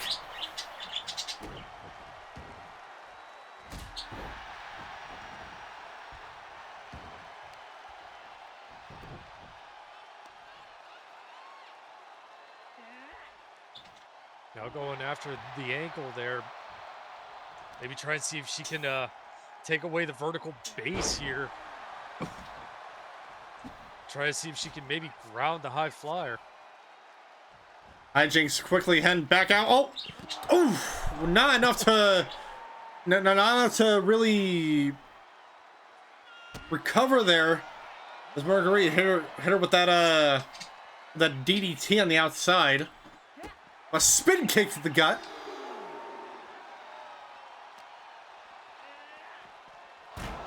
It slammed right into those steel steps.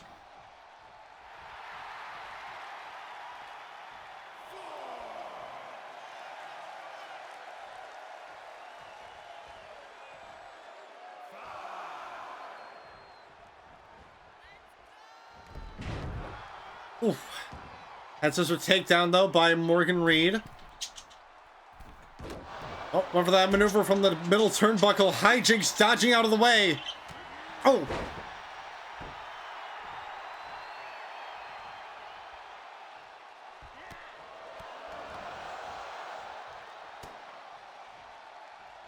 Oh, God. Hi-Jinx tempting Morgan with those punches. Hi-Jinx is hyping up.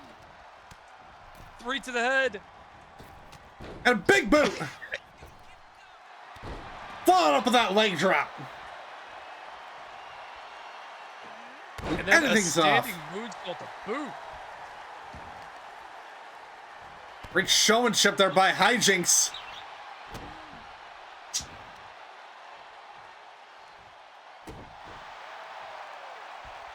Oh, walking across the champ there a little bit.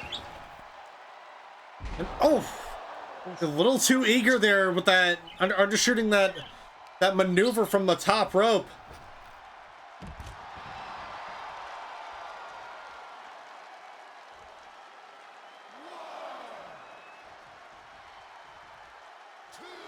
Champ looking a little dazed on the outside there. Big groggy to get up. Oh, over that kick, Morgan dodging out of the way. A series of attacks by Hi-Jinx. Oh, Pele kick to the back of the head. Hi-Jinx might have clipped the stairs there. But still, just an impressive showing. The flurry of blows, the standing jumps and kicks. Hi-Jinx, always a crowd favorite.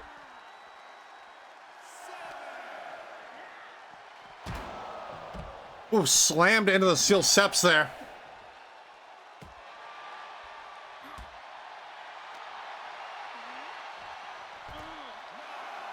We are almost at the halfway count here. On the outside of the ring, both these competitors may need to think about heading back into the ring.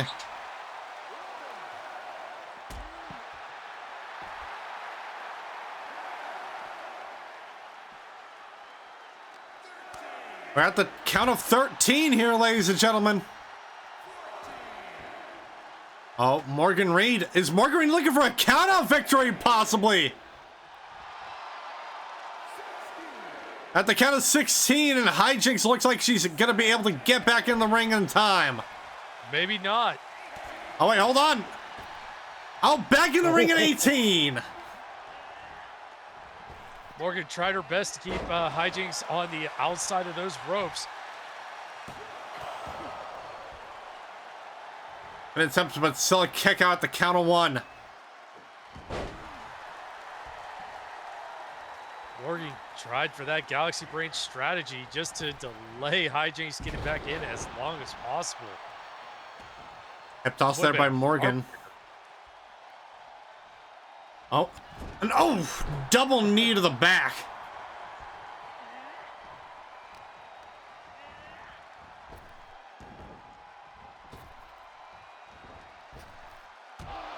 And a flying forearm there by Morgan Reid. Hi-Jinx getting back up to her feet.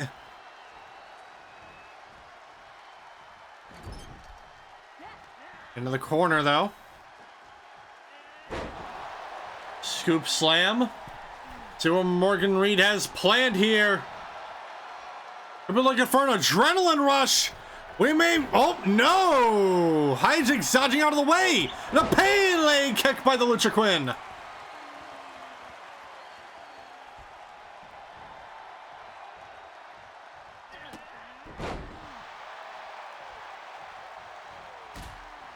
Oh, here we go. Hi-Jinx with the high C. Spanish fly. Cover up 1, 2. Kick out at 2.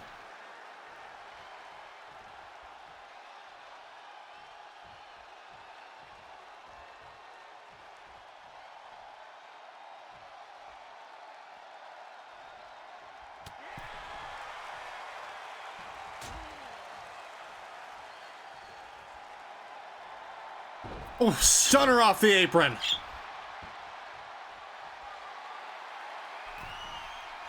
Oh, had something planned there for the top rope, but deciding against it.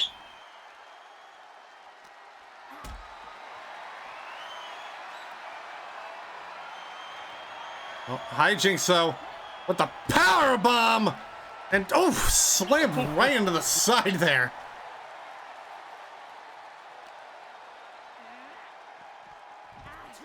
Hi-Jinx showing zero mercy or remorse.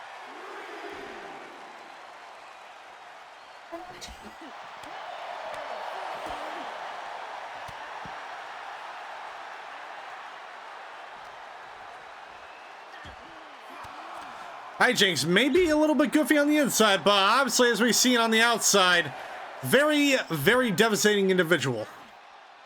Absolutely.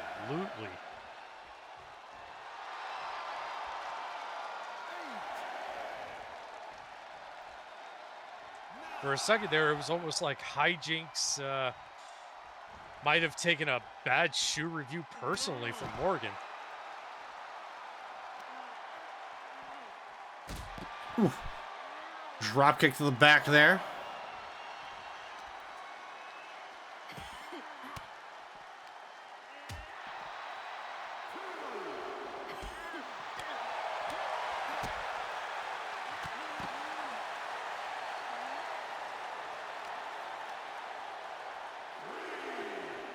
Rolled back into the ring.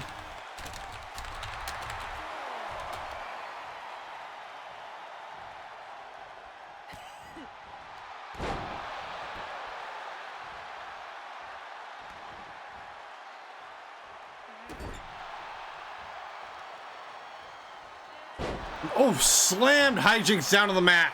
1, 2, and 3.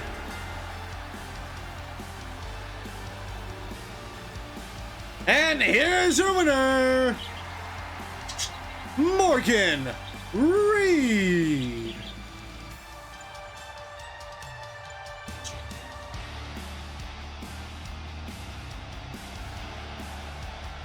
Great showing by the Synthwave champ, but also an equally great showing by Hi-Jinx. And I'm getting Reid in from the commission here. No. All right, then. Well, again, the confirmation here, ladies and gentlemen, that in that #1 contendership match for the Synthwave champion in the next episode of WPW, Hi-Jinx will be in that matchup. Very impressed with her showmanship here in that match. Honestly, I can't blame them. No, neither can I, and I will go ahead and say I am not. I do not have the power of prophecy. I was not expecting my my guess there to actually come true. You got a magical glitter ball there? Oh, who told you? That's a lucky guess. Well, I mean, absolute beautiful showing by the two of them. And Hi-Jinx a well-deserved opportunity next week for the #1 contendership. Yeah, it's gonna be quite the fun matchup here, but ladies and gentlemen, we got one more match. Folks, it is time for your main event.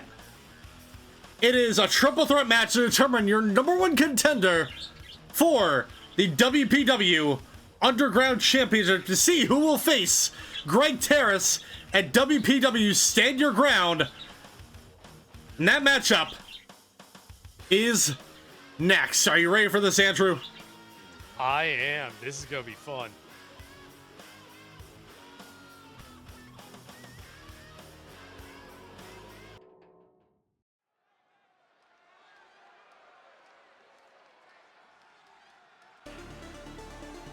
The following contest is a triple threat match scheduled for one fall and is a #1 contendership match for the WPW Underground Championship. Introducing first,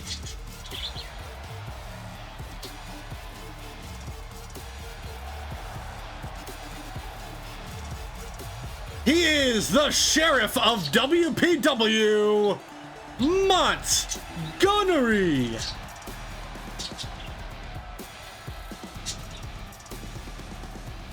And honestly, you know, well-deserved for this opportunity. He's been climbing the ladder here at WPW for the past few months now. Hell, since the beginning of WPW. He has. He's been making a name for himself every time he has stepped into the ring. A well-deserved opportunity here. Yeah. Let's hope he can capitalize. I think I'm seeing a sign in the crowd, though, that says main event Montgunnery. I mean, it has a nice ring to it, I suppose. It does. It does.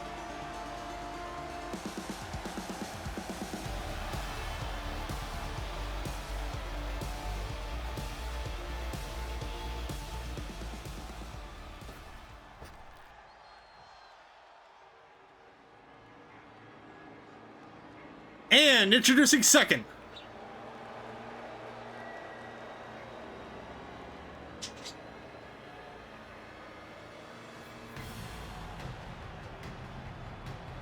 representing the Fangs of Vega, he is the Hound, Luther Bolphonheim. Bolphonheim. And another great pick here by the commission for this #1 contendership opportunity. Could be looking to get gold here for the Fangs. And tweeting on social media before he came out here, Montgunnery saying, "This is it, boys. Don't disappoint me."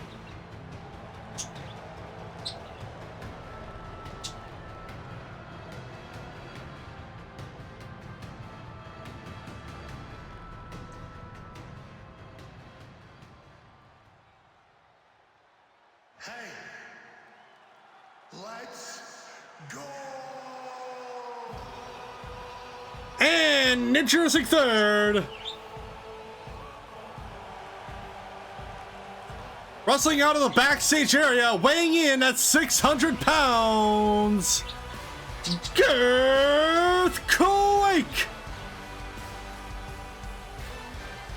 Another, Oh, here coming. yeah, absolutely, another outstanding pick here. This is Girthquake's second opportunity at gold. He was in that ladder match to determine the new Underground Championship at the return show. Obviously falling short in that ladder match. Obviously that match being won by your current champion, Greg Terrace. And let's see if he can get a victory out tonight. Potentially bring home gold at the end of Stand Your Ground.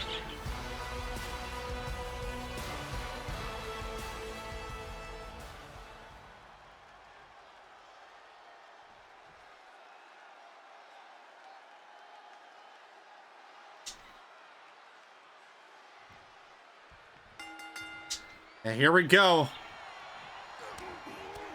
Oh, both Girthquake and Luther briefly going after Montgunnery. Main event here, ladies and gentlemen. #1 contendership on the line.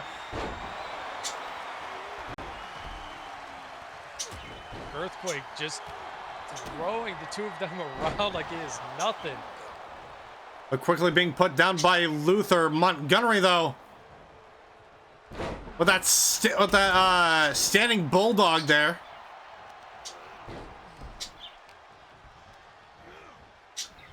Whipped into the corner, going after Luther now. Luther whips right into Girthquake. Oh! The double corner splash.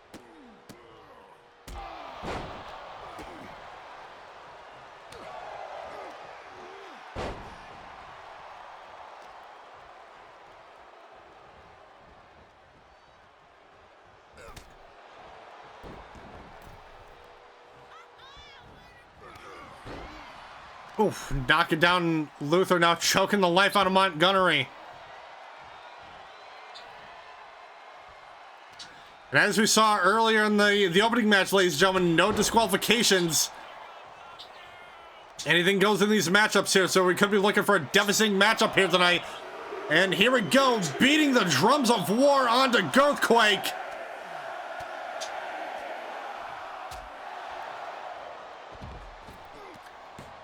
And Montgunnery, oh, that standing bulldog. Girthquake taking a couple seconds, but going under the ring there for a chair. Oh, Montgunnery catching him though. Oh!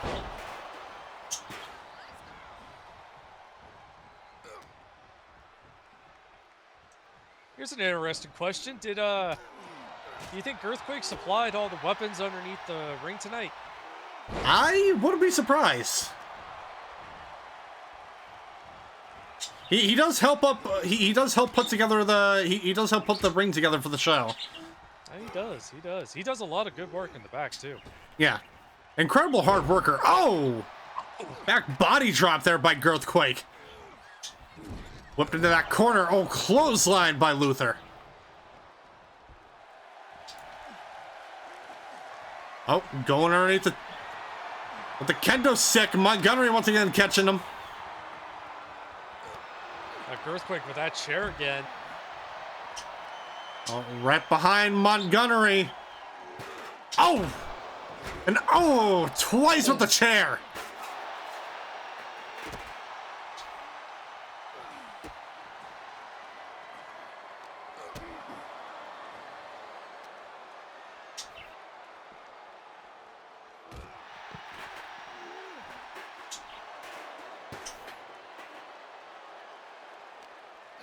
A quick cut to the back there. I see Greg Terrace watching the match very closely.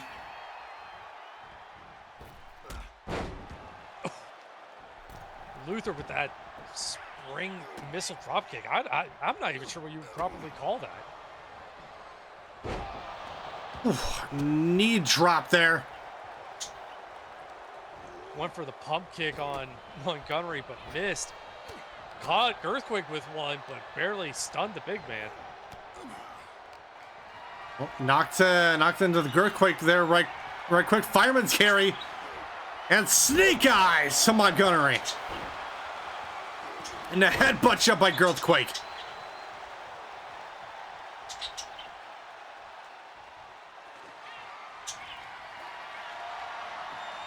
Girthquake with another chair.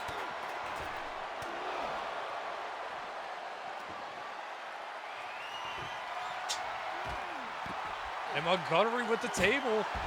Ooh. And throwing the table at both of them.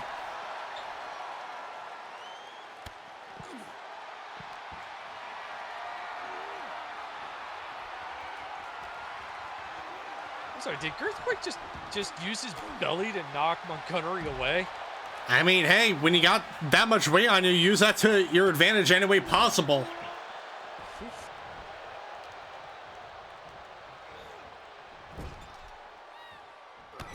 Oh, like that, for example, putting your whole weight behind a clothesline in the corner.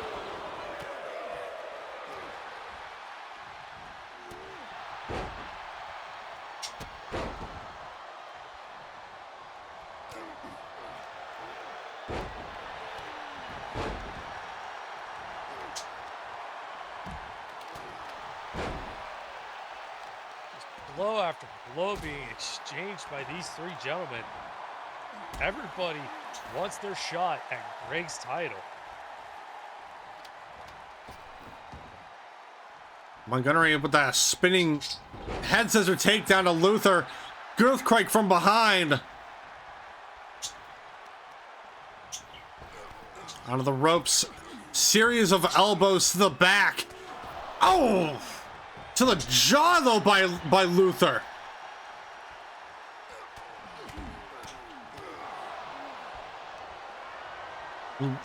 Luther showing Girthquake the bloody toll with those alternating forearms. Girthquake now reversing series of punches to the chest. Montgunnery back in the ring now. A couple hard chops, but now those rising knees to the chin. And for the cover here, one. Kick out at one.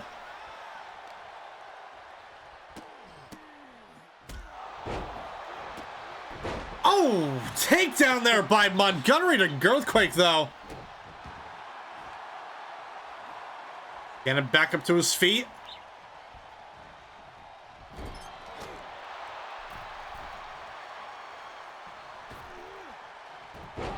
Takedown from the top rope. Girthquake catching him from behind. Oof. Just dropping that elbow.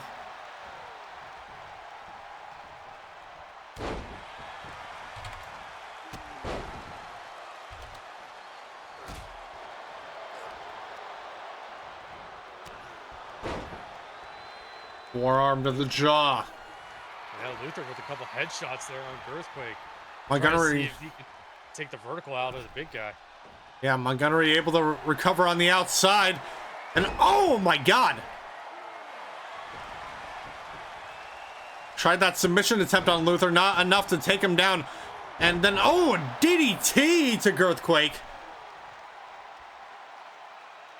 Just planting Girthquake there on his head.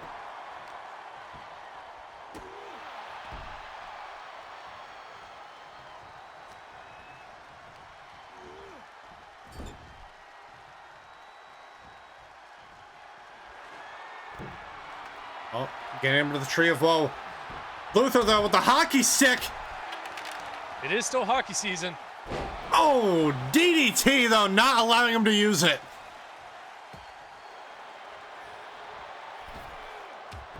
A diving springboard forearm. Girthquake still up in the tree of woe, hasn't moved. Oh, there we go. Now the big guy's been able to get himself out. Rolled to the outside now.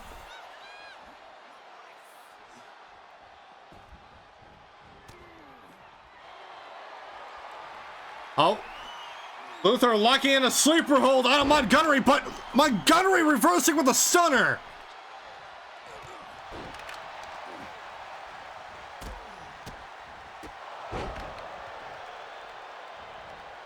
And for those of you joining us here tonight, this is WPW Saturday Night Showdown, hosted by yours truly, the Killjoy JTB, and my broadcast partner, Andrew Jensen. We are here in the main event, #1 contendership match for the WPW Underground Championship.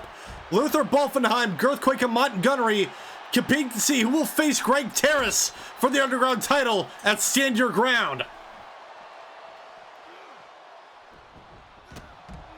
Oh, Girthquake and Luther digging out on the outside. Montgunnery grabbing that hockey stick, though.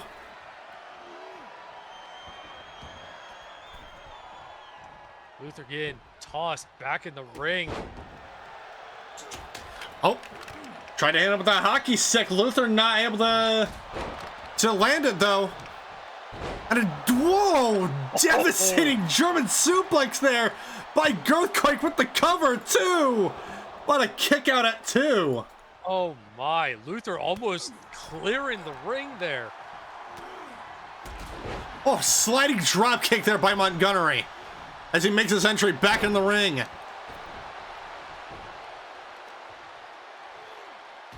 Oh, everyone taking the fight to the outside now. Montgunnery trying to get the upper hand in this fight.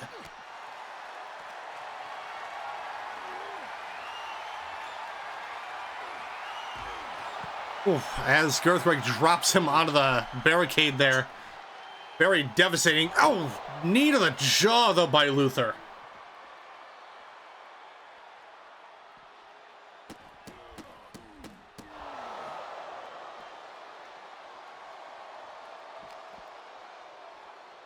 Oh, twisting that arm there of Girthquake, but Girthquake with the forearm reversal.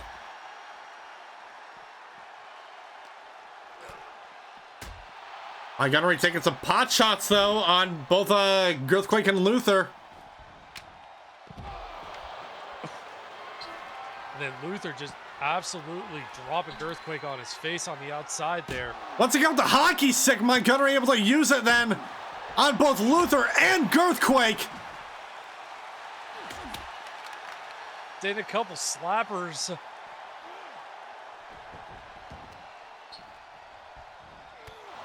Oh, knee to the face there.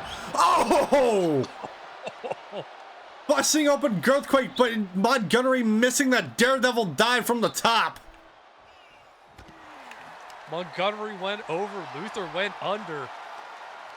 Oh, showboating. That's going to cost Montgunnery a little bit, though. Not as much as we might think. Constantly getting the upper hand on Girthquake. Sling blade. Followed up with a drop kick. Luther in weight with that chair.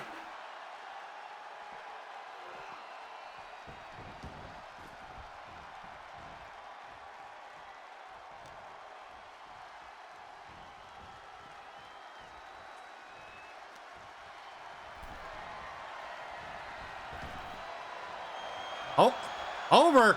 Oh, takedown by Montgunnery.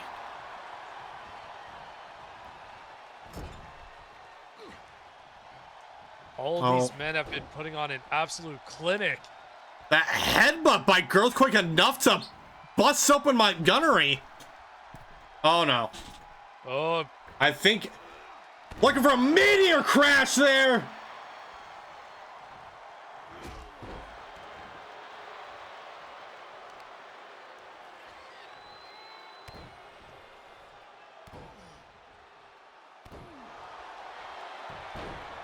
That may have been Mass Bomb, actually, but regardless, Luther with the cover, too! And a kick out at 2 by Montgunnery. Girthquake just willing to watch that one. Probably had other stuff planned, but now going after Luther again.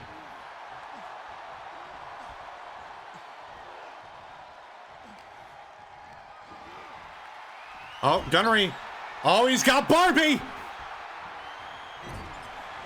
And throwing it at Girthquake! Just continuously opening up that wound!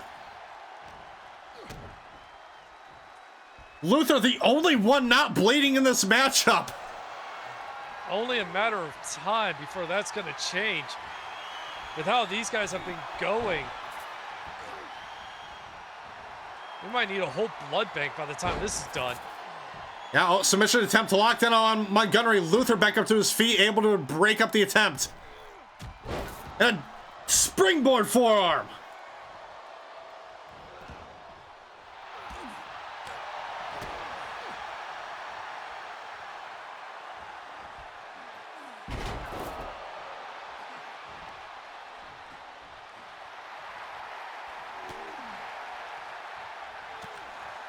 Girthquake recovering on the outside for a minute.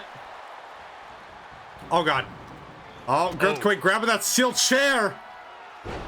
Montgunnery with that Canadian destroyer in the middle of the ring. Girthquake had the steps, thought better of it.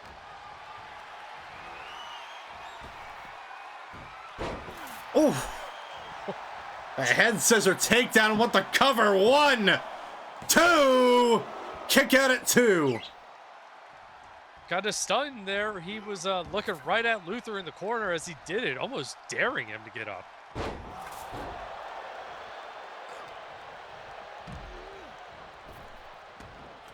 Whipped into the ropes there. Luther, though, oh, went for that arm. Headbutt shot by Girthquake.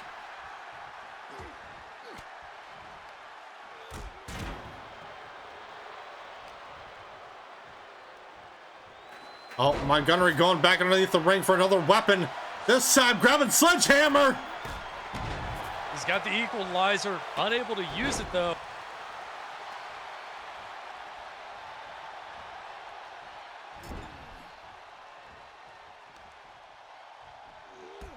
Ooh, attacking that leg though. Oh, I think Girthquake's thinking it's about time to break out that steel step. Yeah, looks about right. Tossing it in the ring.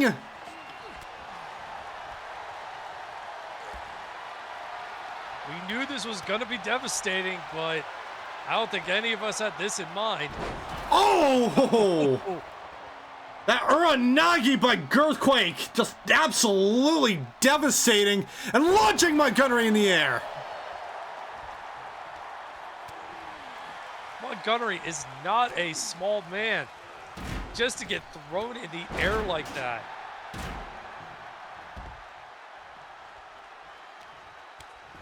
Oh, spin kick to the gut, though. Oh, Montgunnery grabbing that hockey stick once again. This time gunning it for Luther. Now Girthquake with the equalizer. Intense stare down now. Oh, wailing on breaking the stick on Luther's head. That's a 5-minute penalty. Oh. Bashing the head of Luther into that ring post. Telling Luther to bring it on. Girthquake get back up to his feet. Montgunnery not noticing from behind. And right into the ring post. A European uppercut from the back of the head.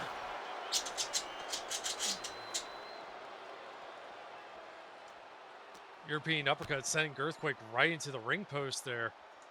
Everyone's getting a taste of it tonight. And how?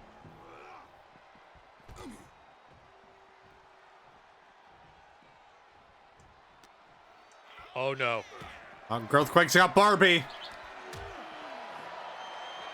Oh, right upside the head of Montgunnery. Oh, but Luther quick to catch him with that.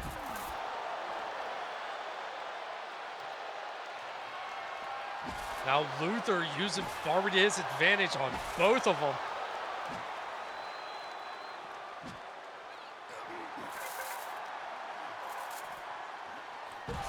Oh, just dropping him down to that on the outside there. Thank you for flying air girth.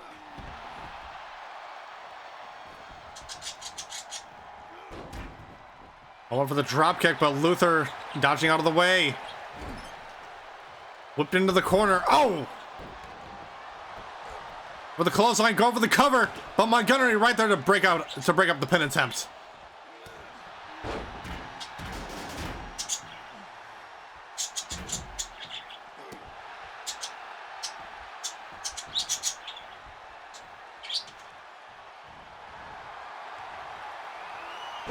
There we go, another takedown though. Submission locked in on a Girthquake.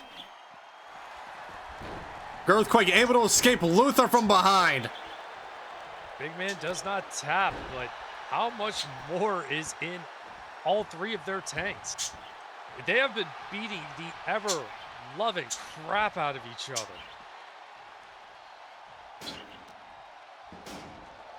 Oh, sling blade by Montgunnery. Girthquake with the steel steps once again, deciding against using it.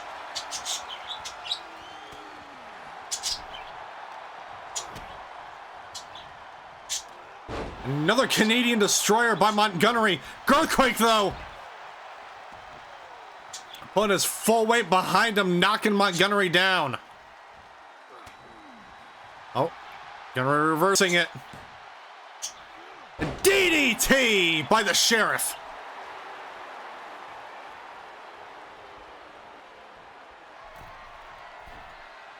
Oh, Montgunnery though with the high noon onto Girthquake. Luther though right there to break it up. And that springboard forearm with the cover, looking for a steal here. 2, kick out at 2.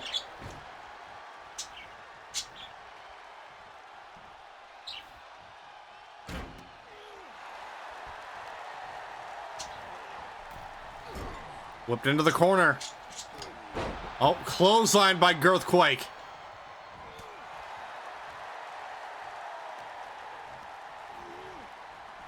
Oh, into the ropes and knee into the gut. Uh-oh. Oh! Just throwing Luther off that top rope. Now Girthquake going for the cover up. 1, 2, kick out at 2.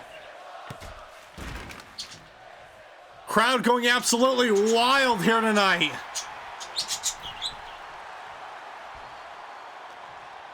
Crowd is on their feet. This match is going into overtime tonight. Oof, reverse DDT there. A springboard moonsault. Luther getting back up to his feet. I'm staring down Montgunnery a little bit. Trying to catch his breath on the outside there. Yeah, oh, grabbing that steel chair from behind and throwing it at Montgunnery. With the cover now. 1, 2, kick out at 2. Caught Montgunnery square between the eyes.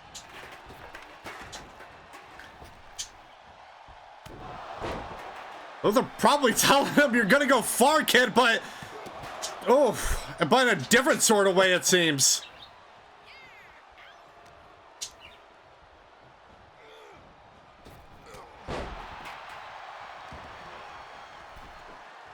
Oh, taking to the apron. What was Montgunnery got planned here? Oh, Girthquake went for that double axe handle, chasing after the Sheriff now. Almost taunting Girthquake, it seems.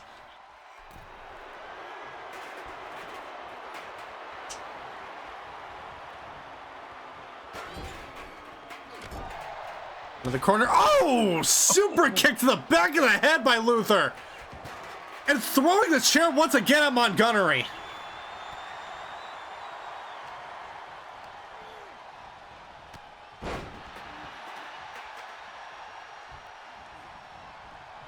Oh, into the corner. Was Girthquake got planned? Oh! A big boot to the jaw.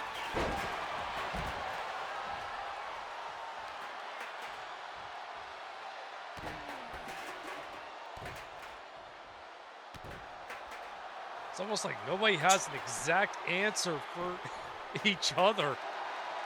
They've thrown their best shots, and just it has not been enough.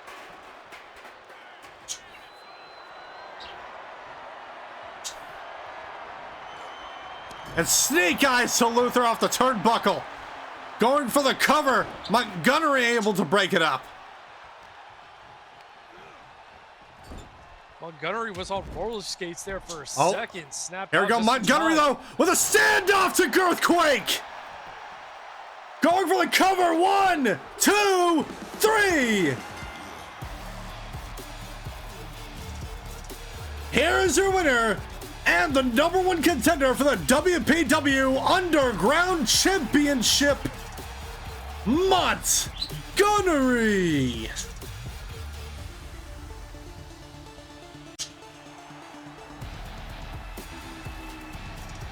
Been a long time coming for the Sheriff, but congrats to Montgunnery. What a way to end things off here for a great episode of Saturday Night Showdown. Tensions rise between the Four Horsemen and Ragnarok. Ragnarok have the Hex Girls in their corner for the women's side. And the Four Horsemen have Bastard Butler, Beowulf, and Atiana, Aquencia, and the Rising Storm, Sharia. We still got a couple more members of Ragnarok that we're going to be revealing here soon for WPW and for the rest of the Stand Your Ground card and all that. Well, with that being said, ladies and gentlemen, this has been WPW Saturday Night Showdown. I have been your host, the Killjoy JTB. And this has been my broadcast partner, Andrew Jensen.